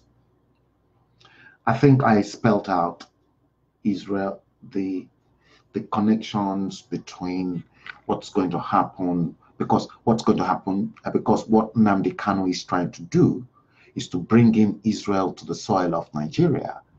And don't forget, we've got the Shiite and the Sunni Muslims in our country. Now, the Shiite leader, Zakzaki, is under lock. And I obviously played exactly what Lai Mohammed said, that he was being fed with 3.5 million naira every month, government money, which worked out to be 800 something thousand naira every week, and that he's a threat. So we've got Zakzaki in there, a Shiite, and if anything should happen in Nigeria, Iran is in Nigeria, because Iran is 100% Shiite Muslims. They don't practice the same Islamic religion as Saudi Arabia. Saudi Arabia is Sunni. So if that be the case, then Saudi Arabia equally will be in Nigeria because of the Sunni protections. And if Israel is there, Iran and Saudi Arabia is there, that's a big problem. That is a big, huge problem. Onyekachi said, the zoo must fall. Zainab, the Nigerians have been deceived by good-for-nothing cabals, indeed. Ayonobanjo, I think somebody was replying to OJ Ayonobanjo, yes. Okay, Osita Dima, Osita IPOP, and Mazi Nnamdi Kanu have said it all. I think I've got a lot of IPOP, IPOB people. OJ Baba, or why Oshibanjo will keep quiet about this. If Oshibanjo should say anything, they'll kill him. And for your information, Aisha Buhari has been paid off. And she's been told to keep quiet and not say anything. I'm going to play a tape of Nnamdi Kanu. I think I'll be rounding up with Nnamdi Kanu's tape for you guys. And I think probably before Nnamdi Kanu made mention of those points, I think I highlighted those points as well, that when last have you seen Aisha and Muhammadu Buhari in public the way I outlined and I showed you guys during his inauguration ceremony at the Eagle Square in 2015? Zainab Akambi Bakari said, that's evil. I will find it difficult to comprehend. Oshibajo is weakling, so says Amina Olayinka. Yeti Adebimpe Ashabi said, if Buhari is not dead, he owes it to the whole nation to come out and address us. Somebody who is dead? How will he come out? That's right. So says somebody replied to Amina. That's right. And then Osita, I support Biafra referendum.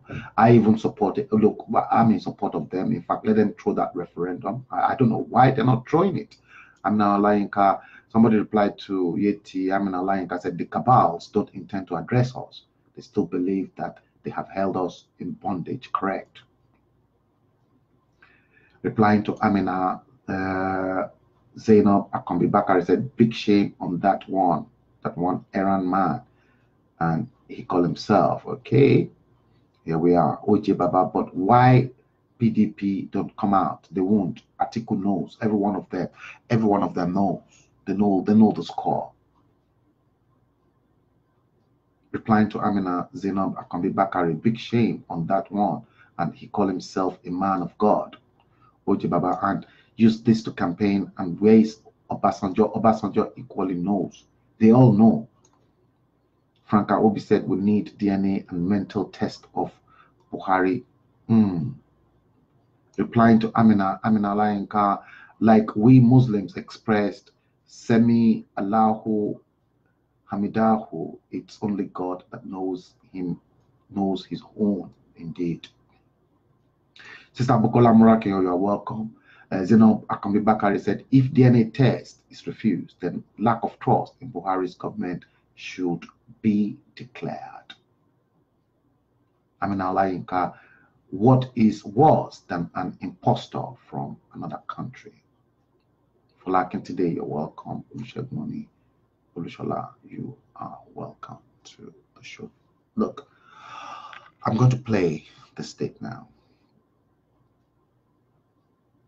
Replying to Zainab, Bukitaiwo said, very true. Then it gives substance to Frank's story. Let me play you this tape. Listen to this tape by Nnamdi Kanu.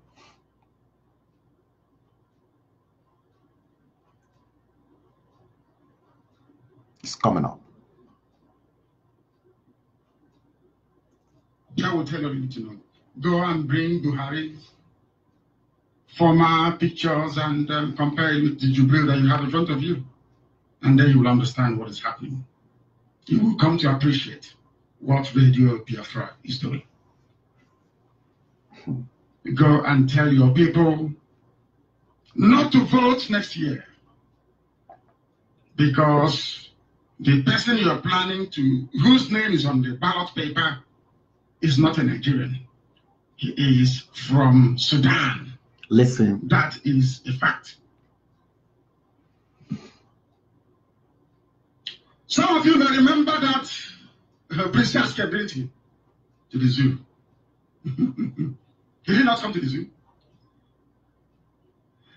Do you know that diplomatic protocol demands that if a visiting dignitary is coming with the wife, diplomatic protocol demands the recipient or the host must also present your wife? Are you aware of that? I made mention of that.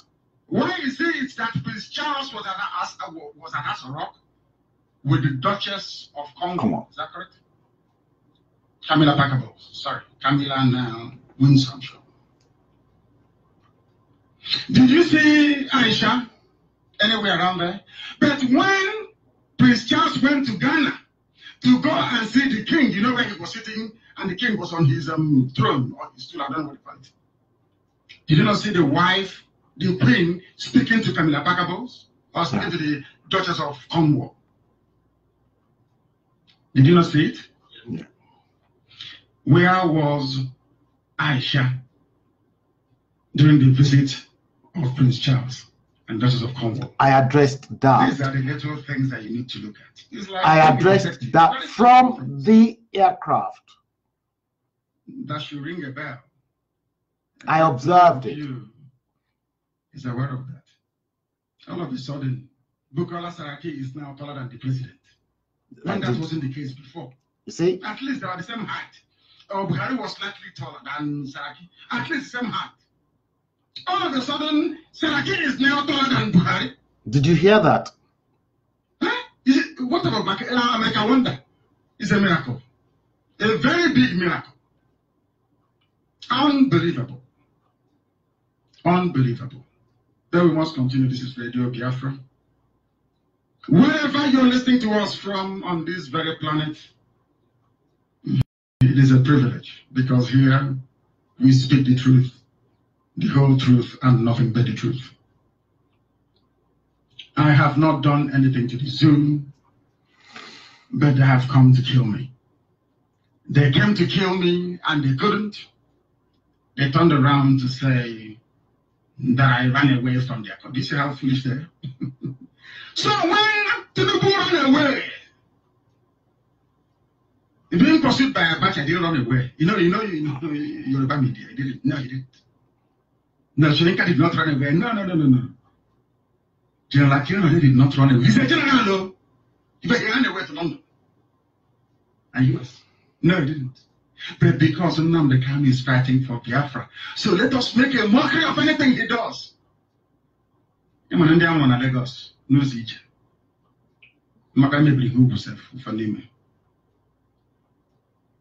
I feel sorry for them. Let me not go further. We must continue. The Queen wrote a message of condolence to Buhari and to Nigerian people. Today they are pretending they never saw it. And now they have placed on the ballot paper somebody who shouldn't be there. Somebody who shouldn't be there. Prince Charles came, there was no Aisha. They know that international protocol, courtesy, niceties, just name it, dictates. Once the head of state is coming with the wife, for a photo op is called, the wife of the host must be there. Aisha was never to be found. Now is the time to start asking questions. I'm telling Nigerians that you call yourselves to start asking questions. I'm not a Nigerian. Although some people choose to misread Abaribe's alleged letter to the Israeli embassy in Abuja. He said, our citizen. Can't remember anymore. I am a Biafran. I am a Biafran, not a Nigerian. God forbid. Britain cannot say they know nothing about this. The Archbishop of Canterbury was wheeled out. The Archbishop of Canterbury allowed the Anglican Church to be used to rubber stamp what is in essence an international fraud. Archbishop of Canterbury. was Buhari's friend when they were stealing oil in the 70s and 80s. Archbishop of Canterbury. They used him to authenticate this fraud. I'm sure Chukwu Kabema will be upset about it. That Nigeria has a very bad reputation for fraud. But what has happened with the imposition of Jubril is the greatest fraud in human history. If the Anglican Church at the highest level is involved in this fraud, there is no way that the British government will not know about it. I think I'm going A to... modern, democratic, civilized country like Britain should not be a party to a fraud like this. It is not good for their reputation. Of course, Britain is well aware that we black people are a bit freak and slightly dumb. Very gullible and not too bright. It's the truth. Britain is the creator and the proxy ruler of Nigeria, the great zoo in Africa.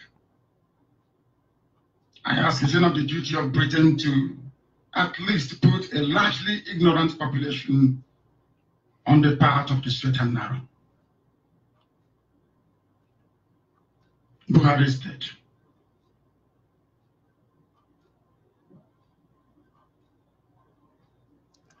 See,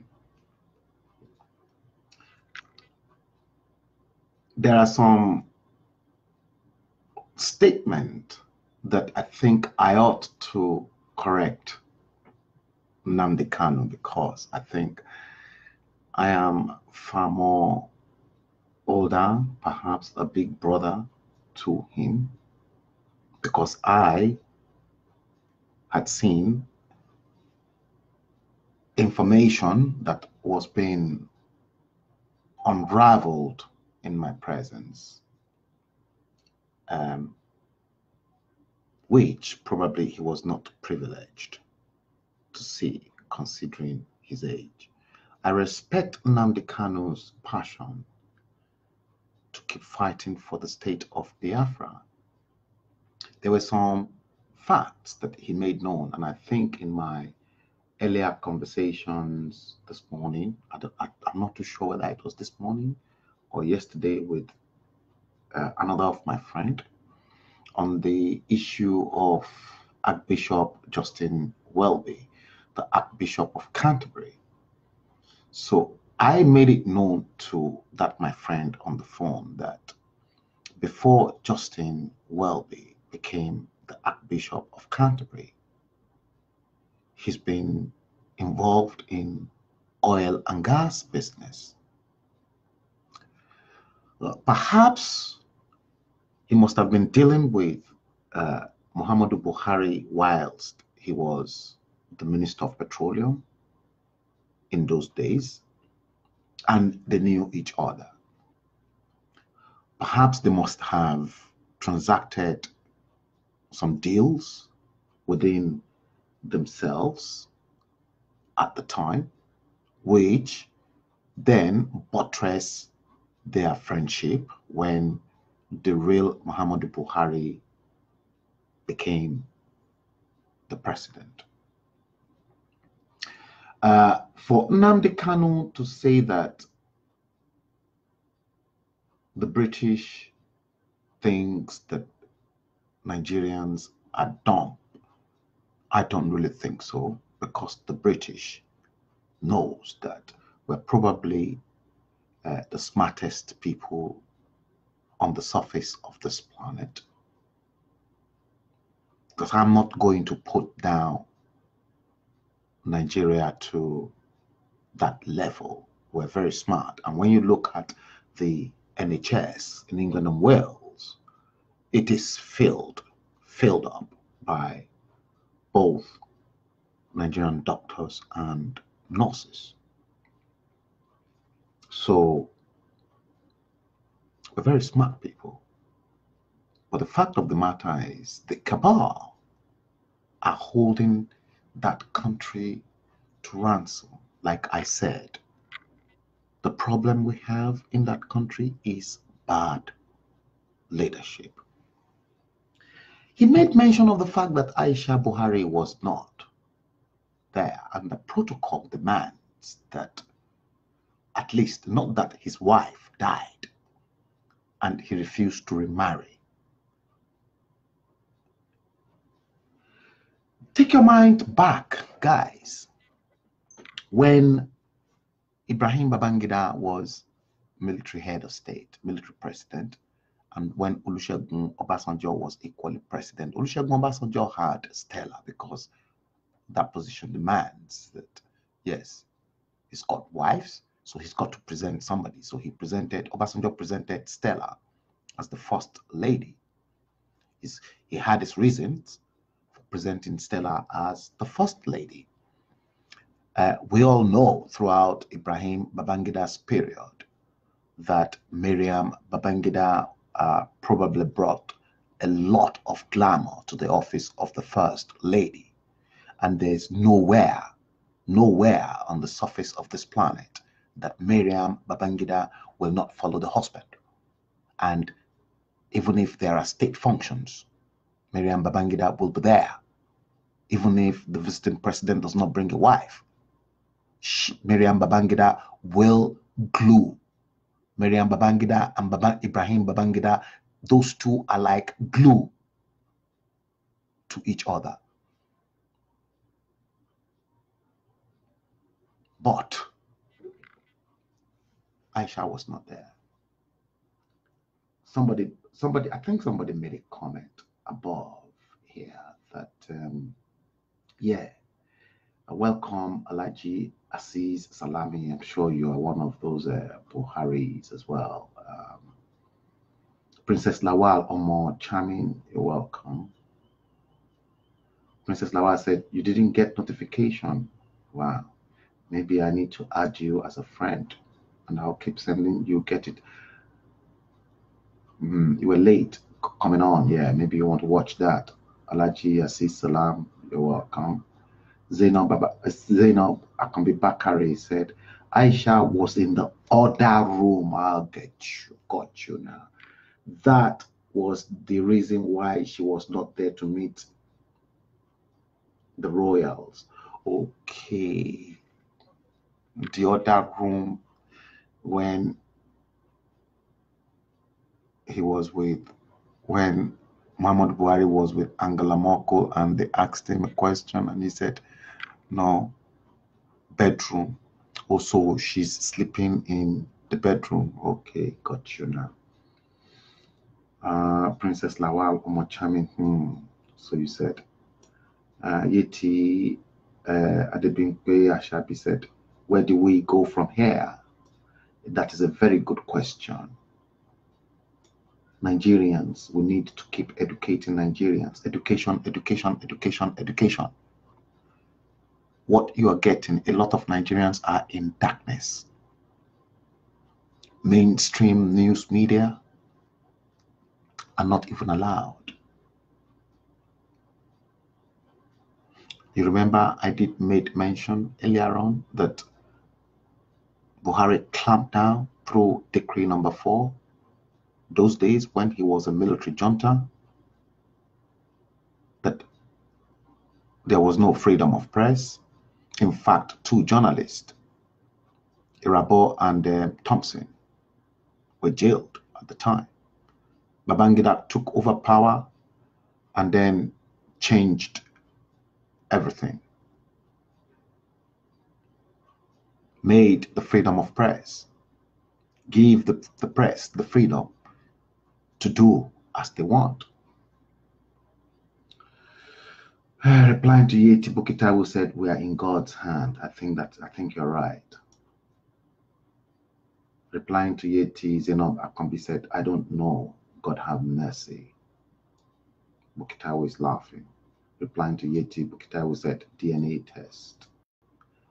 Yeti Adebimpe Ashabi said, I believe it because the mice infestation claim at the Aso Rock. It just makes sense. The fact that Aisha has withdrawn herself from all public functions. Let me tell you a little bit.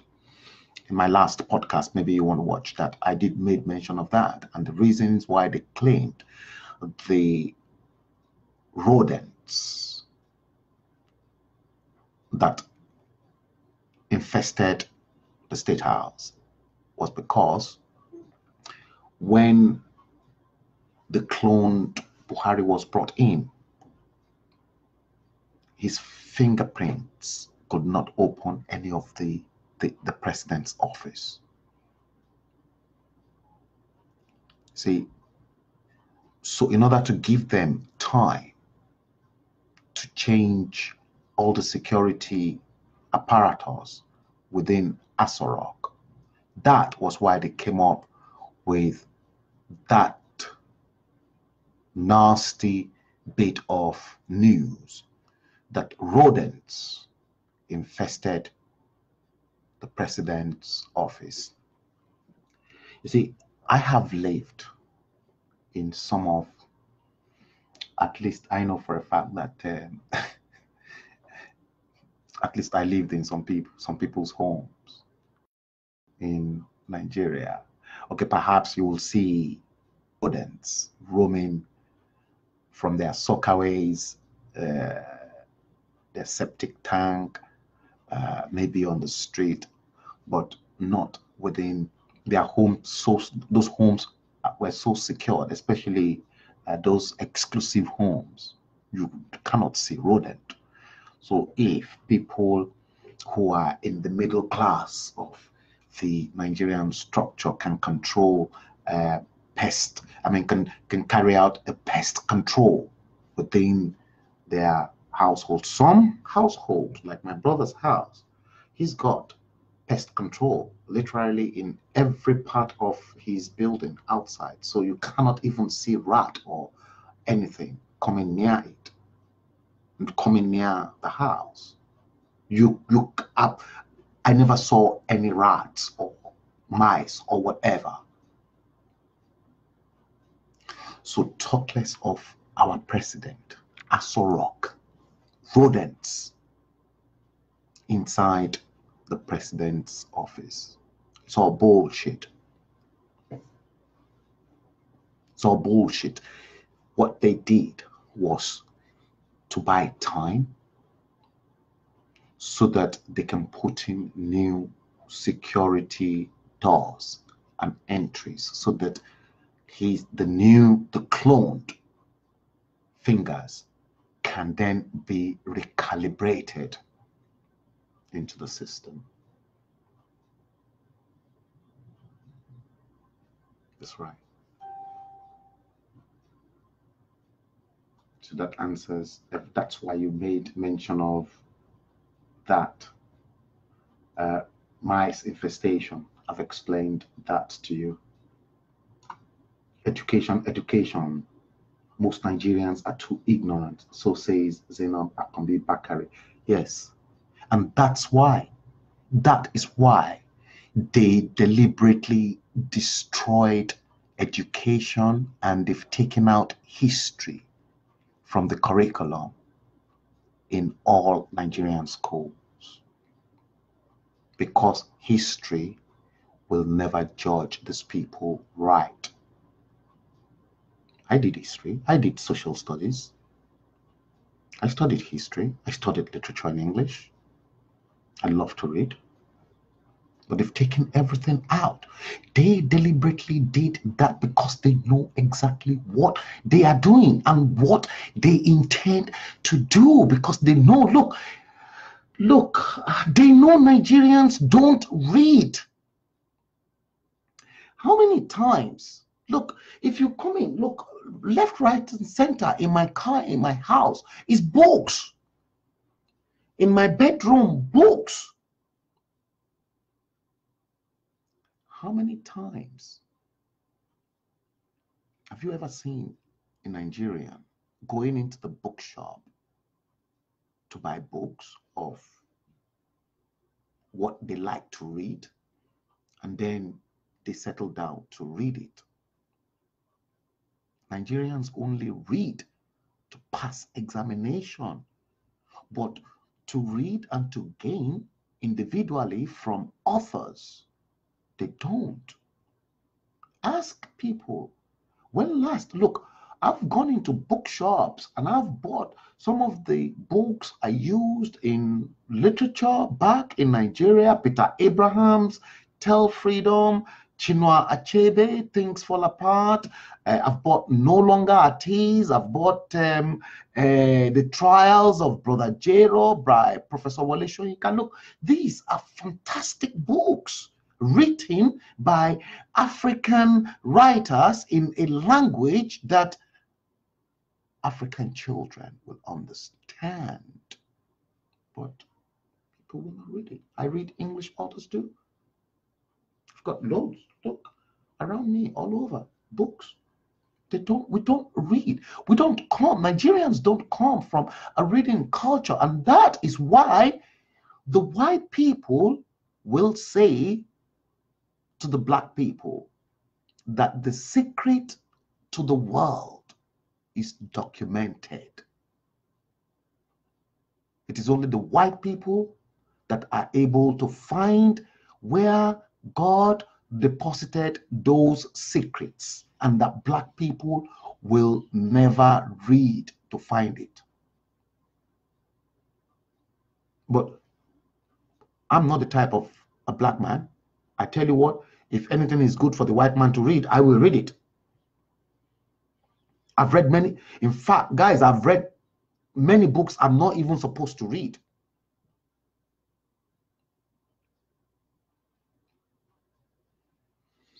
We don't. Champion, you're welcome to the show. I know you're watching, and you're one of the Buhari Dean as well.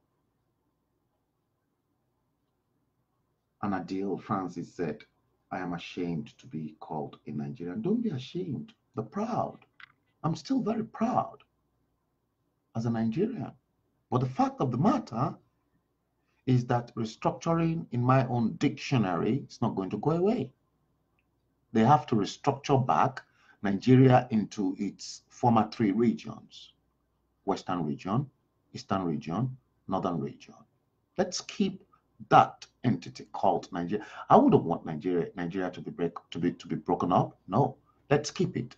But let each region, Western region, Eastern region, Northern region, let them rule themselves. Because, like I said previously, two things can unite a nation. Two basic things can unite a nation. Your language will unite you if you speak the same language. That's number one. Number two is your religion. We don't have the same in that country. At least there are three main domineering religions. Three. I'm not saying two, three. We have Christianity, we have Islam. Then what about our traditional religion? We have our own traditional religion. Christianity and Islam that was brought into the country was what was used to pack them aside, because those religion, our traditional religion, is very powerful. You don't mess about. And that's why we get politicians being sworn in on the Holy Bible and the Quran, messing up, stealing. Imagine Ganduje, the governor of Kano State. Put Ogun down. Put Iyemoja down. Let them come and swear by Ogun or Oshun, and let them see the consequences if they misbehave. See, with somebody like me, I will tell them to forget about the Bible and to forget about the Holy Quran. Bring Ogun or Shango down and let me swear. That is what Nigeria needs.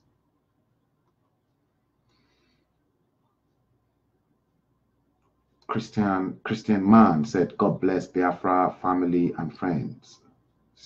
Stephanie Sinota, good morning. You're probably watching from another part of the world. We're in afternoon in London. The time is 16:19 by my clock. Anadil Francis, Nigerians are so foolish. That's why everywhere is still calm till now. what they are interested in, how to live on the day-to-day life, getting money and making money. You're damn right. They don't think. Stephanie Sinota, I'm proud to be a Nigerian, but not proud of those that govern it. The government it. Yeah, you're right. I equally said it. Replying to Zainab, Bukitaiwo said, Zainab, you're so correct. They have made stupid 200 million people. It's so sad. It's so sad. Yeah, 200 million people are subjected into abject poverty. Amina Olayinka said, what we need now is unity of purpose and God. We should all bow down to God and ask for his intervention.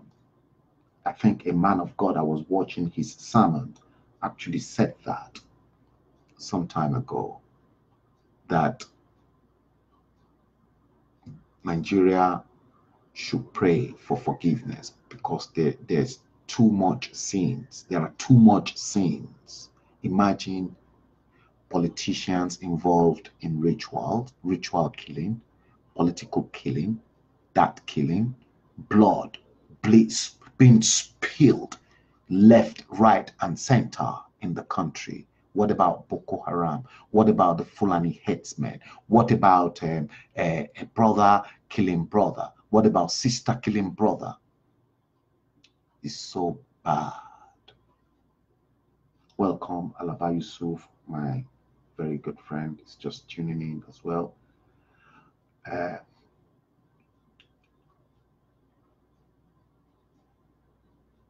Stephanie Sinota said, if drive through Nigerian culture and tradition, you will know Nigeria is lovely. Indeed, we're lovely people. We're probably some of the finest people on the surface of this planet. Look, to buttress exactly what Stephanie Sinota was saying, there was a particular press conference that, let me remember who came. Yeah, I think there was a particular press conference in which Tony Blair was, and I think the president was around at the time. Yeah, it was President Obasanjo. So Obasanjo and Tony Blair were cracking jokes. The early days of President Obasanjo as president. And in that joke, Tony Blair replied Obasanjo that they know that Nigerians are good-loving people. We don't create problems. The British government knows that we're good-loving people, that Nigerians will only react if there's no food on their table.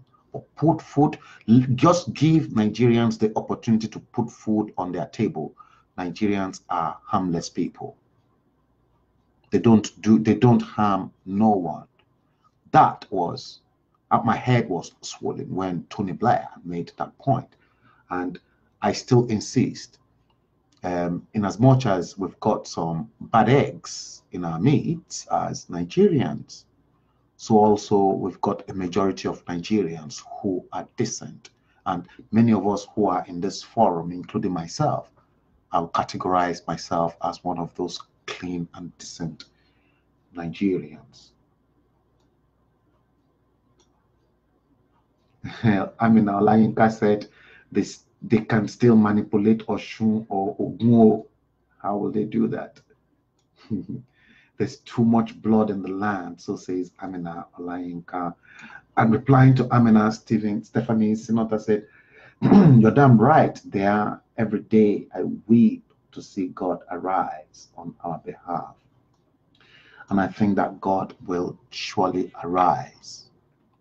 But the question that we ought to ask ourselves genuinely, look, it is very open. Not that I'm really an Atiku Abubakar person, But looking at the gravity of what is on ground, the best thing is to change. Effect that change in 2019. The Buhari cabal are trying to convince Nigerians to vote for a cloned Muhammadu Buhari. But what Nigerians are not seeing is the light at the end of the tunnel in 2019 that I can see, and many right-thinking Nigerians can see. I am not doing what I am doing in order to be paid. No. See, I'm one of those that God has really blessed his hands. And obviously, I've got my very good learned friend, Alaba Yusuf, here in this forum. All we need, and there are many of my type out there in the diaspora, all we need is good governance in that country so that we can go into that country and help develop it. If there's no good governance, how do they expect us to come in to help build the nation? I'm not I know a handful of them, and I told them I'm not interested in politics, or I'm not interested in any political office. No, I've got projects and I've got business outline. I've carved niche for myself, especially in the publishing sector, to which I know the industry too well. I've carved different niche that I really want to mesmerize people with. But if the economic environment is not there for those publishing activities to flourish, how will I be able to implement my plans? It's been done. I've done it before. Good luck. Ebele Jonathan crashed my last publishing project. I came back to England. I started all over again. I thought in 2015 we should put somebody who is capable of doing it, and that within at least give him 6 months to stabilize the government, let economic activities flourish, and then people like me, like myself and many others, can then penetrate into the country with all our expertise, everything, and then bring back the country to its glorious form. No, it never happened. Yeah, I can still see a lot of comment coming in. John Major Nadozie, support Biafra referendum. I'm in support of Biafra referendum. But will they throw it is the question. Let them throw a referendum. John Major Nadozie said, buried. Amina Olayinka said, when we genuinely turn to God, he would answer us, definitely. I believe in the power of prayers. To hell with zoological Nigeria. Job Major Nadozie. Okay, we've got a lot of the Biafrans in the house now. They're my friends. I love them. Amina Olayinka, we can only go back to Nigeria if the environment is enabling. That's correct. Stephanie Sinota said, exactly, sir. John Major Nadozie said, we the Igbos in diaspora shall burn the zoo called Nigeria down when the appropriate time comes. Wow. Please don't burn Nigeria down, Biafrans. We don't want to burn it down. We can negotiate and renegotiate with our pen and our mouth. We don't want to destroy. They will listen to us whether they like it or not. No, I'm advocating for a Western Nigeria too. No, I've got loads of Biafran friends. Yeah, I told them, keep your Biafra and let us keep the West as well. Let the Ajegoros too go. Stephanie Replying to John Major, Stephanie Sinota said, let me tell you, if there is no revelation, there will be no referendum. Saratu Ahmed said, let's use our PVC.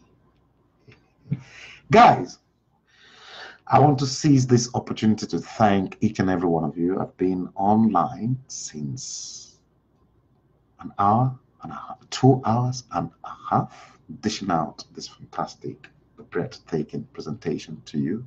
I'm surprised that no one actually called in. See, I'm used to it, because most people said if I start talking, no, they said they want to listen to me. They just want to listen to me and listen to me and listen to me. Thank you very much, John Major, Nadozie. Thank you for tuning in.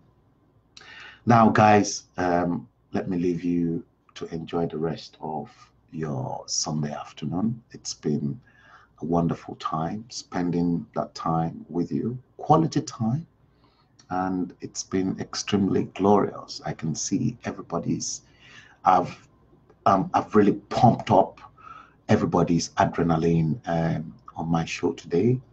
Thank you all for tuning in. I appreciate you. I love you all. Let's continue to pray for that country. God answers prayers. Muhammadu Buhari that came in 2015 was God answers prayers. Look, even if it is Muhammadu Buhari, nobody's happy with the current situation we are. Yes, fine, the structure is between the APC and the PDP. You want to bring back the APC, and then Nigeria deep straight into probably the worst country in the world. Okay, here we have a caller. Let's take this caller, gents, before we round up. Hello, good afternoon, caller. Good afternoon, sir. Good afternoon. Yeah, this is Stephanie Sinota. Oh, Stephanie, thank you for ringing in. Oh, wow, for the first time. I didn't just sort of quickly bust in because I came in late. Right. I was just sitting in my bedroom. I said, let me see what's going on Facebook. Then I saw your program pop on. Most of the time, I used to watch your program after the show. Oh, my God. You are one of my secret admirers. Yes, sir. Yes, sir. Okay. Like this morning, when I pick up the phone, like I said, I post on Facebook, I said one thing. I said, if you're somebody who relates more with the 3 major languages, you know how beautiful Nigeria is. That's right. I am somebody who, my father was an ex-military officer. Correct. I have traveled around Nigeria. I traveled to the extent I got to a city. I said, you know what, if it's not traveling out of the country, then I'm not traveling anywhere again. Okay. I decided to settle in Lagos. I remember when I was in primary school, I changed nothing less than 4 to 5 primary school before I finished primary school. Oh, because of your dad's service to the nation. Exactly. Transferring up, and so I can speak Yoruba, Igbo, and Hausa. Wow.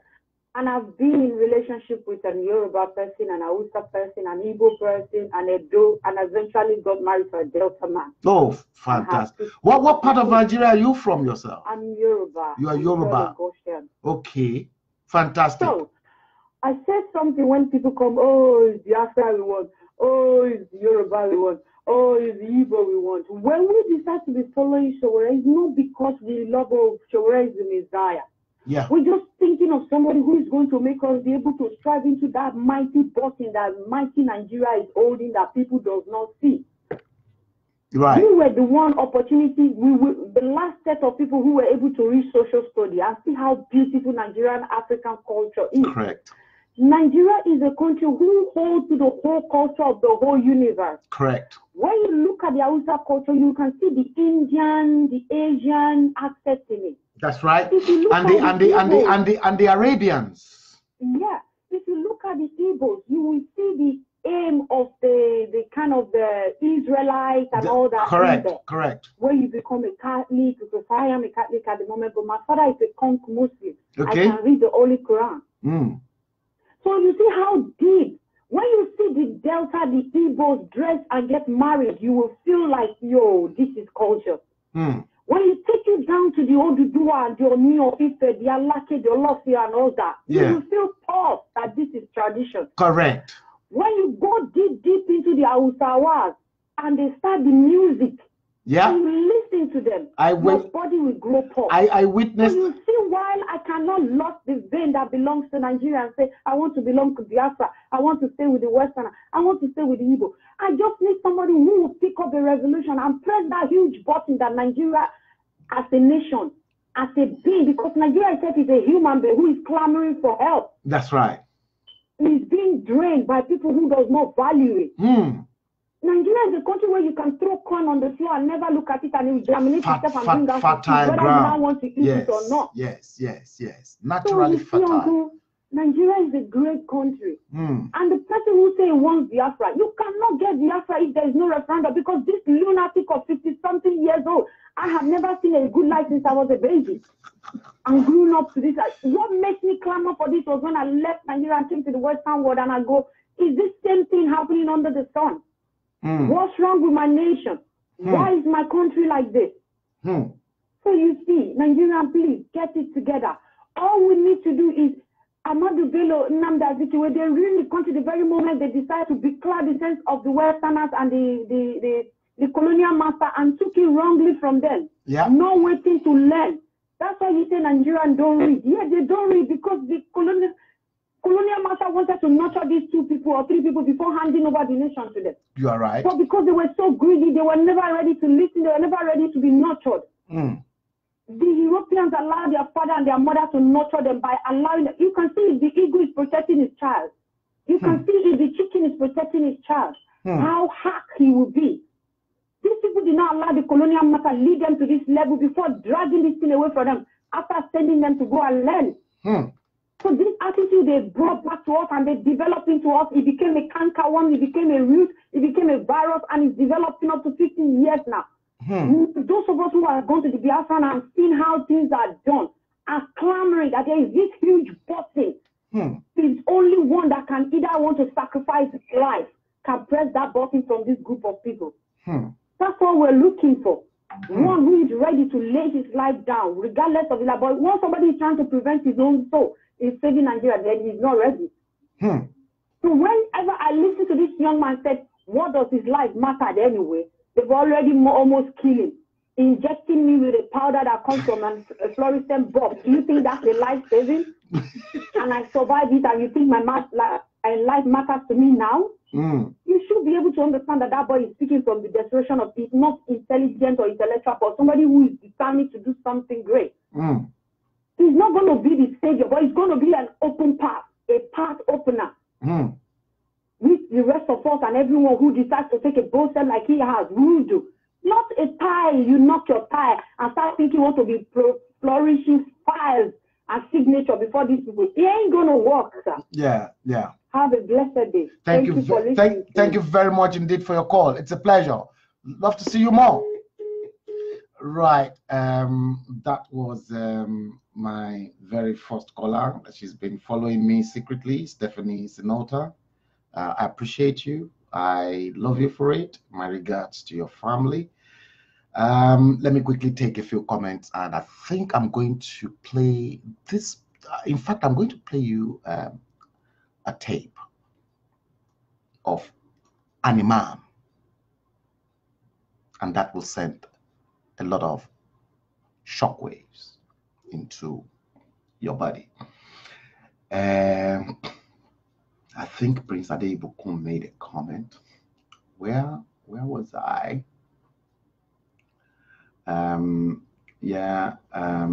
Thank you for the honest. You reply, Amina Bukitaiwo. Yeah, you said that is very true. Maybe what the country needs to do is to go into a full 30 days fasting and prayers and ask for God's forgiveness for all the blood spilling that some have committed in all efforts to acquire wealth. Nigerians need to bear their souls to their maker. So says Bukitawo, replying Amina, Stephanie Sinota, Kate Hart again. God bless you, sir, for standing on the truth. Thank you so much for that. Prince Adebukun, High Chief in my Akure Kingdom. Odogun Lisa, great one as usual. Frank, thank you very much, my high chief. Replying to Amina Bukutaiwo said, no water or food for 30 days from 3 p.m. morning to 6 p.m. evening. National 30 days fasting. Nigerians should call on their maker. Yeti Adebimpe Ashabi, thank you, Stephanie, for chipping in. Showore is our man. Yes, I love Omoyele Showore too. Whether they will give him a chance is the question. Josephine Egareva, you're welcome to the show. Prince Adeboku said, but I am yet to believe in the theory of Buhari's cloning. The stories going around about it lack convincing stamina, my dear brother. Oluri from Layo Bello, my cousin, you're welcome. Akinwale Williams Adenike, another of my cousin from my mother's side. Yes, you're welcome. Replying to Ambassador Prince Adeboku, Buki said, let Nigerians demand for a DNA to prove the theory wrong and put the cloning story to rest. Yeah, I think we've treated that. Yeah, the DNA test you said. Now, I'm going to play this tape.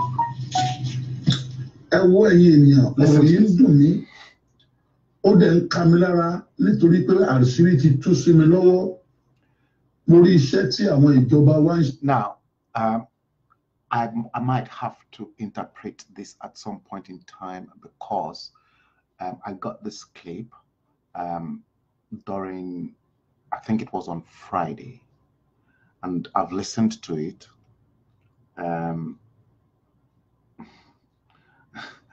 Okay, now I might have to interpret this along the line because it is all this imam, a Yoruba cleric, was actually in Germany.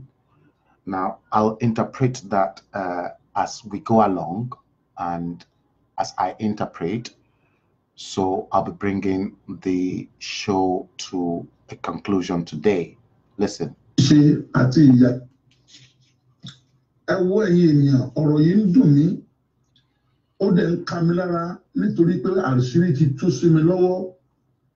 Mo rí iṣẹ́ tí àwọn ìjọba wa ń ṣe àti ìyà tí wọ́n fi ń jẹ orílẹ̀-èdè Nàìjíríà pàápàá jùlọ gbogbo àwọn mẹ̀kúnnù. So what this guy is trying to say is that the Nigerian government has been exposed into his hands, especially looking at the gravity of the suffering, the poverty, bad infrastructure and everything in Nigeria. So that's now he's seen it all. Listen. So he said those people at the top of the echelon of politics in Nigeria think they are really enjoying, but as a matter of fact, they are not. They are suffering. Listen. Ọ̀sẹ̀ tó kọjá ni mo dé láti ìlú Germany. Ohun tí mo rí níbẹ̀ jẹ́ nǹkan tó bà mí ní inú jẹ́ gidigidi sí orílẹ̀-èdè yìí. I think for the benefit of those who really understand Yoruba amongst us, I'm going to play the tape through, and then after that, I won't be cutting it off. So I will then analyze exactly what the cleric, the sheikh, is trying to say. Ẹ̀yin tẹ́ ò tí travel kó Nàìjíríà yìí kò lè yé yín o. Èmi náà máa ń rò tẹ́lẹ̀ wípé kí làwọn èèyàn wá tán bá dé lọ́dọ̀ mi, dádì ẹ gbàdúrà fún wa, mo fẹ́ travel kan fún mi visa, dádì ẹ gbàdúrà mo fẹ́ travel kan fún mi visa.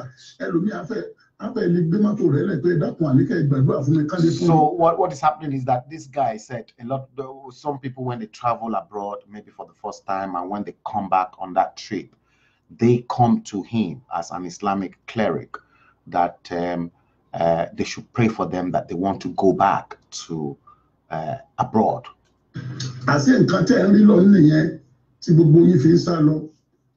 Listen.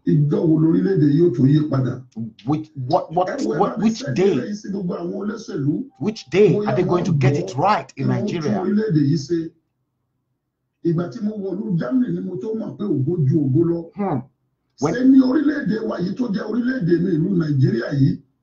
Listen.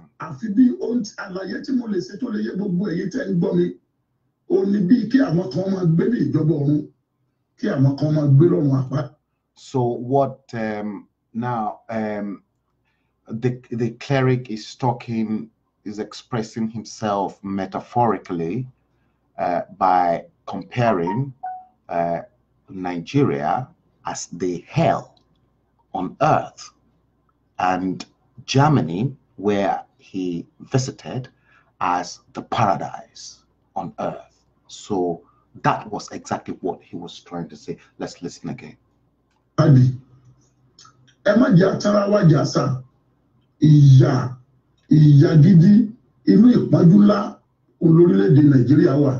Nigeria is the hell.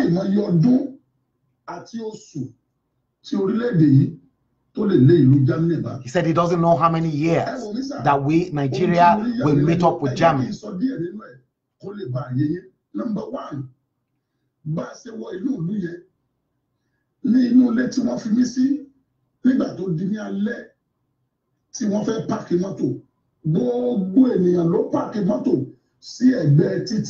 èmi wá sọ fún wípé ilé yóò ní fẹ́ǹsì, kò sí ilé kan nílùú Germany tí mo rí fẹ́ǹsì níbẹ̀, àti tìjọba o àti tènìyàn.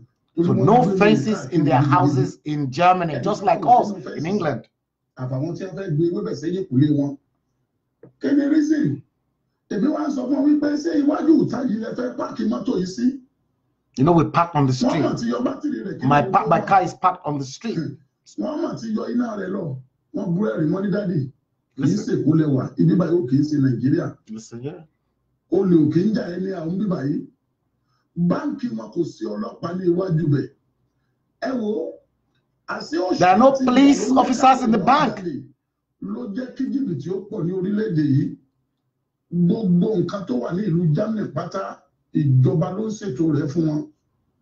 Ẹ lè sọ pé wọ́n ń sanwó bíìlì, bẹ́ẹ̀ ni lóòótọ́, ṣùgbọ́n wọ́n ń fún wọn lówó tó san owó bíìlì wọn. Ẹ wo, number 2 ni wípé gbogbo ẹrù tẹ́ rí pé wọ́n ń kó wá sórílẹ̀-èdè Nàìjíríà. All the goods. Wọ́n ń pè ní Tokunbo. Àṣé wọ́n ń kó television plasma. They are rubbish. Wọ́n ń kó dàsẹ́gbẹ̀ẹ́ títì ni. They are all garbage. Ohun tí mo fojú rí ní omi òṣù àsọdùn. Ìránṣẹ́ Ọlọ́run sáà ní mí, bàbá àdúrà AK-47 ló ń sọ̀rọ̀. Mo fi ojú rí ni mo yà fọ́tò rẹ̀, mo ń sẹ́ndì ẹ̀ sílé bí mo ṣe wà lọ́tọ̀ọ̀hún. Àwọn nǹkan mèremère tẹ́ ń rà ní Tòkunbọ̀ ń bí báyìí. Àwọn nǹkan tí a ti kó dànù nínú ilé tí wọ́n ti á náà wò. All the things they're buying as Tokunbo in Nigeria, they are all garbage that's been thrown out. The same thing in England. Tí wọ́n kó wá sórílẹ̀-èdè Nàìjíríà, aṣọ tó rà, plasma television tó jẹ́ Tòkunbọ̀, ayọ̀nù, freezer, gbogbo nǹkan tẹ́ ń rà pátápátá yẹn tuntun rẹ̀ làwọn òyìnbó ló ń tiwọn. Àlòkù rẹ̀ ní ẹ wá sọ ọ̀dọ̀ tí yín dàkìtàn. Bẹ́ẹ̀ni. Ẹ wo sà, ẹ̀rù Ọlọ́run bà mí nígbà tí mo rí rọ́ọ̀gì kan lẹ́gbẹ̀ẹ́ títì.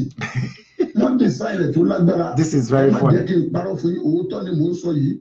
Àwọn tí ń gbé ní kọjá lọ nígbà tí mo rí, mo ní ẹ jẹ́ kí n gbé rọ́ọ̀gì yìí sínú mọ́tò wọ́n ní dájú ẹ má dojú tì wá. Irú eléyìí yìí wọ́n ti gbé dànù, ẹ ò nílò rẹ̀. Ó ló máa dá tá a bá tiẹ̀ gbé wá àwọn ní rárá. Wọ́n ní wọ́n máa tó ko. Poverty. Bẹ́ẹ̀rẹ̀ àwọn akólẹ̀dé lóòótọ́ wọn wá kó. Poverty. Gbogbo àwọn nǹkan yìí ni wọ́n rù wá sí Nàìjíríà fún àwa gẹ́gẹ́ bí ọmọ aláìní bàbá. Ǹjẹ́ ẹ jẹ́ mọ̀?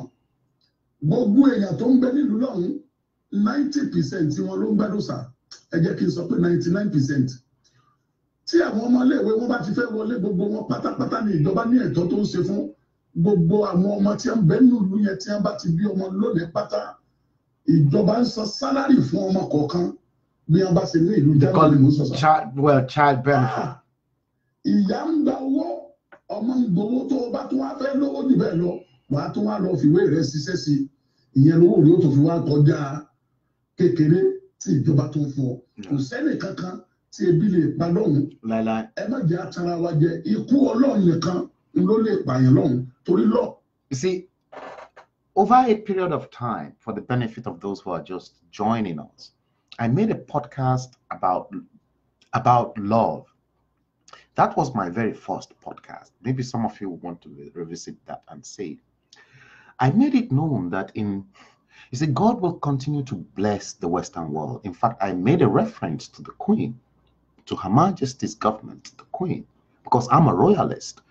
And I made it known in that podcast that nobody goes hungry in the Queen's land in the United Kingdom. If you are out of job, the system will be there.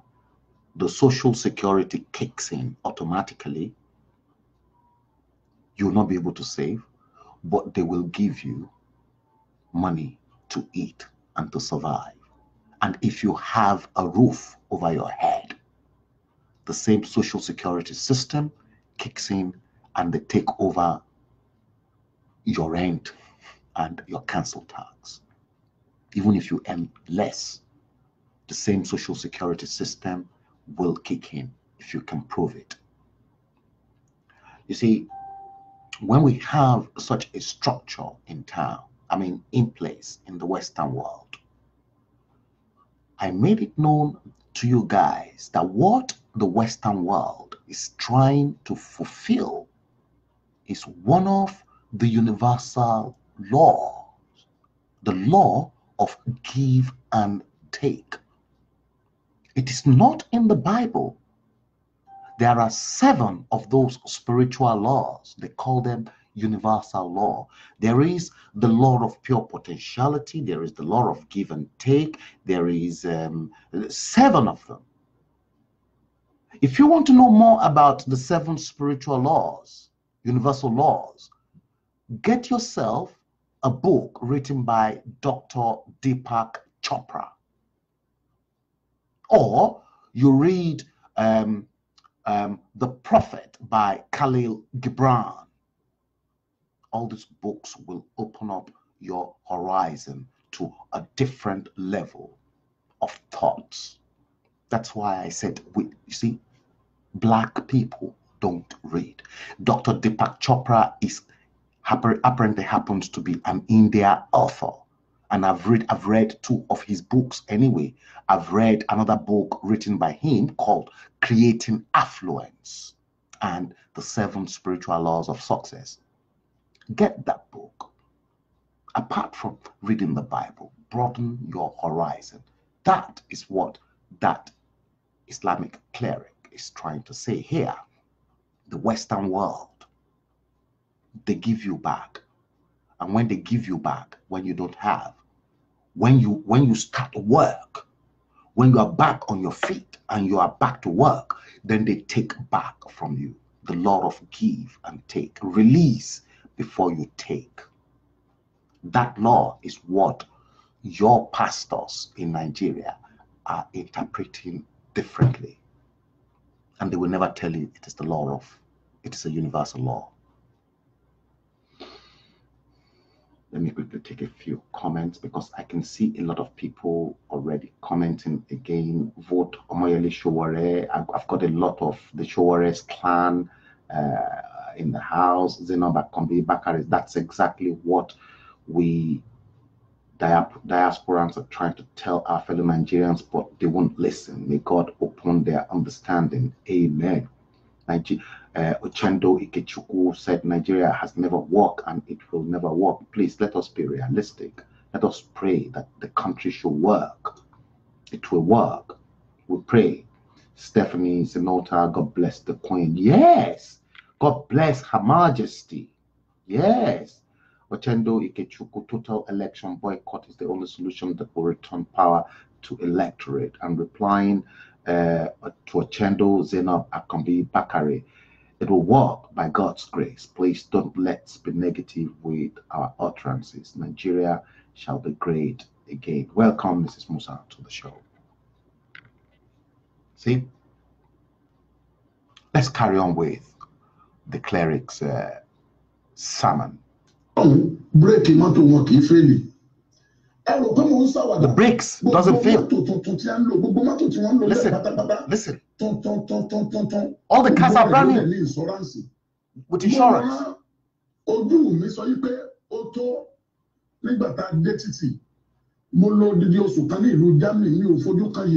The cleric spent a month. He said he never saw a sand.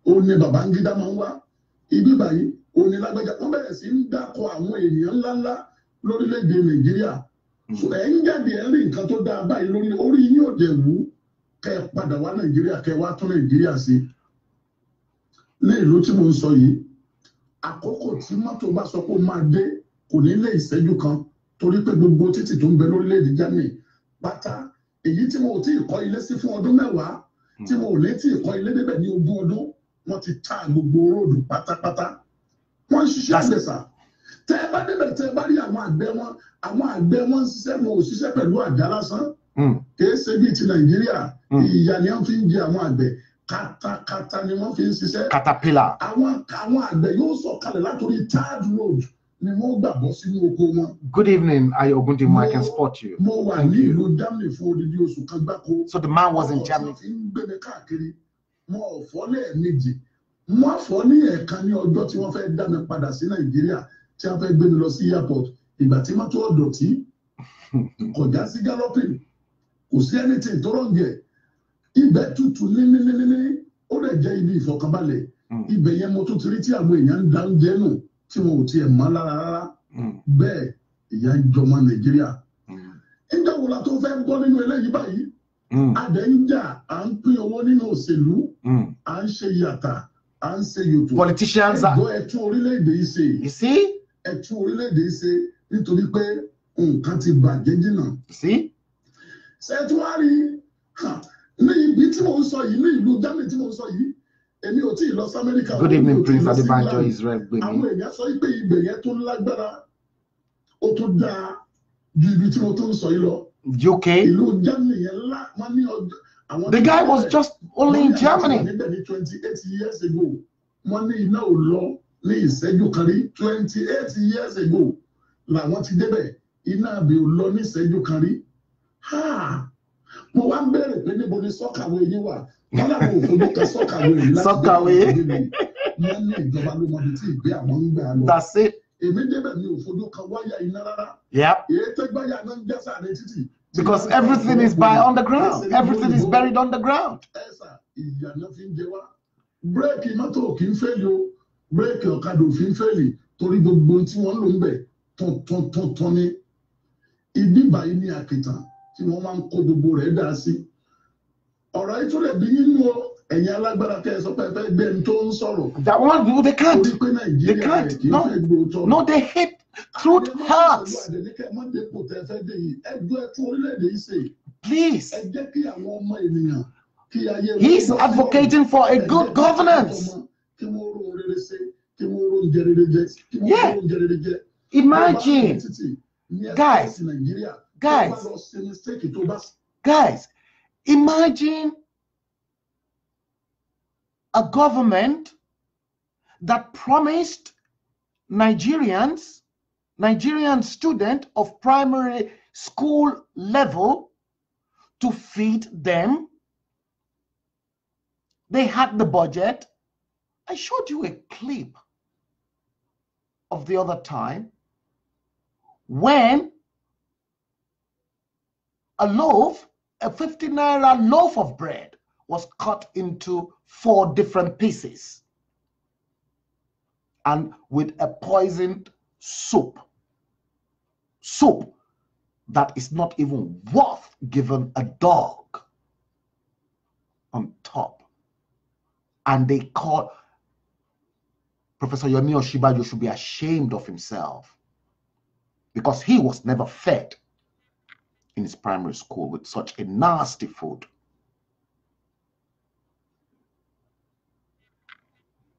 I went to primary school in that country. I was educated both there. My primary school, my secondary school, and my post-secondary school.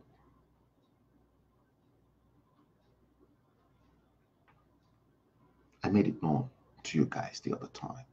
Professor Yemi Osinbajo, the Vice President of the Federal Republic of Nigeria, should be ashamed of himself. That was what that man was saying. Nigeria is hell on earth.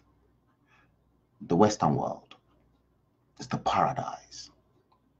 See, the Western superpower created that paradise for themselves. They never waited for God to come down to create that paradise. When last did the United Arab Emirates came into existence with their oil? Look, within the short space, within the short period of time, look at the paradise they created for themselves at the United Arab Emirates. And now, we now see our politicians rushing to Dubai, rushing to UAE, where United Arab Emirates only in fact, it started as far back as I think it was in 1990. Let me see. I was at LCP. Let's say 1990, 1995. 1995, check it. Because I'm able to put that record, because as at that time, one of the engineers, whilst I was doing my degree, my publishing degree at the London College of Printing, I had a weekend job, Saturday and Sunday job in the night that I had. And one of the engineers, I was a porter, manning those huge, massive buildings in Belgravia. In there, we've got influential people. In there, one of those princes of Saudi Arabia owned at least, he owned, Khalid Al Sabah owned a flat downstairs, and that flat, a flat of about 3-point-something million pound. Ask me what Khalid Al Sabah put in the flat: gym equipment. And he had a penthouse flat upstairs at Bolbeck House in Lounge Street, Belgravia, up there. Penthouse flat, worth almost about 50 million pound. One of the Saudi princes. And I remembered that there was Mr. Stephen, who was one of the engineers, civil engineers. He normally fly frequently, all the time, to United Arab Emirates. He was one of the prolific civil engineers that worked in the United Arab Emirates. So I was able to put a date on when they started developing those countries, and United Arab Emirates created their own paradise. They've started extracting oil, crude oil, as far back as 1959 from Oloibiri well in Nigeria, as far back as 1959. And Nigerian leaders could not even create their own paradise. The only paradise they are proud of was the paradise the British created for them, that was even better than what they are creating at the moment, and the mess they are putting the country through. Shame on all of them. Let me just quickly take a few other comments. I'm really fired up. I'm sorry, guys. I'm fired up. I've been talking for the last 3 hours. This is unbelievable. Vote Omoyele Sowore. Vote Omoyele Sowore. Yes. Don't forget so soon what happened to Ekiti Osun and lately Kwara. Okay, yes, I can see that. Replying to Ochendo, Stephanie Sinota said that's why voting now must be monitored, words for words, picture for picture, PVC for PVC. We don't use to bother. Now we have to, definitely. Yeti Adebimpe Ashabi said so true about Dubai. My first trip to Dubai in 2004 is nothing compared to what it is now. The paradise that all our leaders and are now going. Indeed. Because I know because I'm able to put, sometimes I look at date, like there was a time I had this Mercedes-Benz Reg 2000, and no, the 13,000. So if I have to patch anything together that relates to that period, I'll just use that, my E-Class Mercedes-Benz, to actually relate to that. So that was why I was able to easily relate to that. Prince Adebanjo Israel Gbemi said PDP and APC has nothing to offer Nigeria. Showore AAC is the solutions to new Nigeria. If only they will give Omoyele Showore the chance, yes, but they won't. Dubai was the Tuaregs of the 80s, yes, Tuaregs of the 80s, correct. It was a complete desert in the 80s, you were right. Ochendo Ikechukwu, all that was done in Osun State, yeah. Amina Olayinka, it is a shame, big shame indeed. Jonaso Dove, thank God we all understand now. Let PVC work. Benson Olusegun, my dear brother, said, but Frank, Babangida created a personal paradise with our oil money now. Come on, Frank, there's no need to be economical with the truth. Okay, Benson Olusegun, let me take you on this. Who single-handedly built Abuja? I'm asking you that question. See, Babangida, Ibrahim Badamasi Babangida single-handedly built a new federal capital city from scratch. Imagine, and there was no fraud, there was no corruption then. How come Ibrahim Babangida was so successful in building that federal capital territory called Abuja a paradise? Babangida built a paradise. How much was a barrel of crude when Babangida was building it? $10. Check your record, mate. $10 a barrel. The highest he sold your crude oil was $11. And that was not for long. So Babangida created that paradise in Abuja that everybody is so proud of. That same paradise that housed Sani Abacha. No, let me start from Ernest Shonekan, the impostor that Obasanjo told Babangida to hand over power to after the June 12th annulment. Then followed by Sani Abacha. Then followed by Abdusalam Abubakar, then followed by Olusegun Obasanjo, then followed by Umaru Yar'Adua, then followed by Goodluck Ebele Jonathan, now followed by Muhammadu Buhari. So Benson Olusegun, Ibrahim Babangida, for your information, created a similar paradise in Abuja, the center of government. And at the same time, he completed the longest bridge over water in Africa. So as he was leaving Dodan Barracks, the seat of power, after the Oka coup that nearly killed him, he gave Lagosians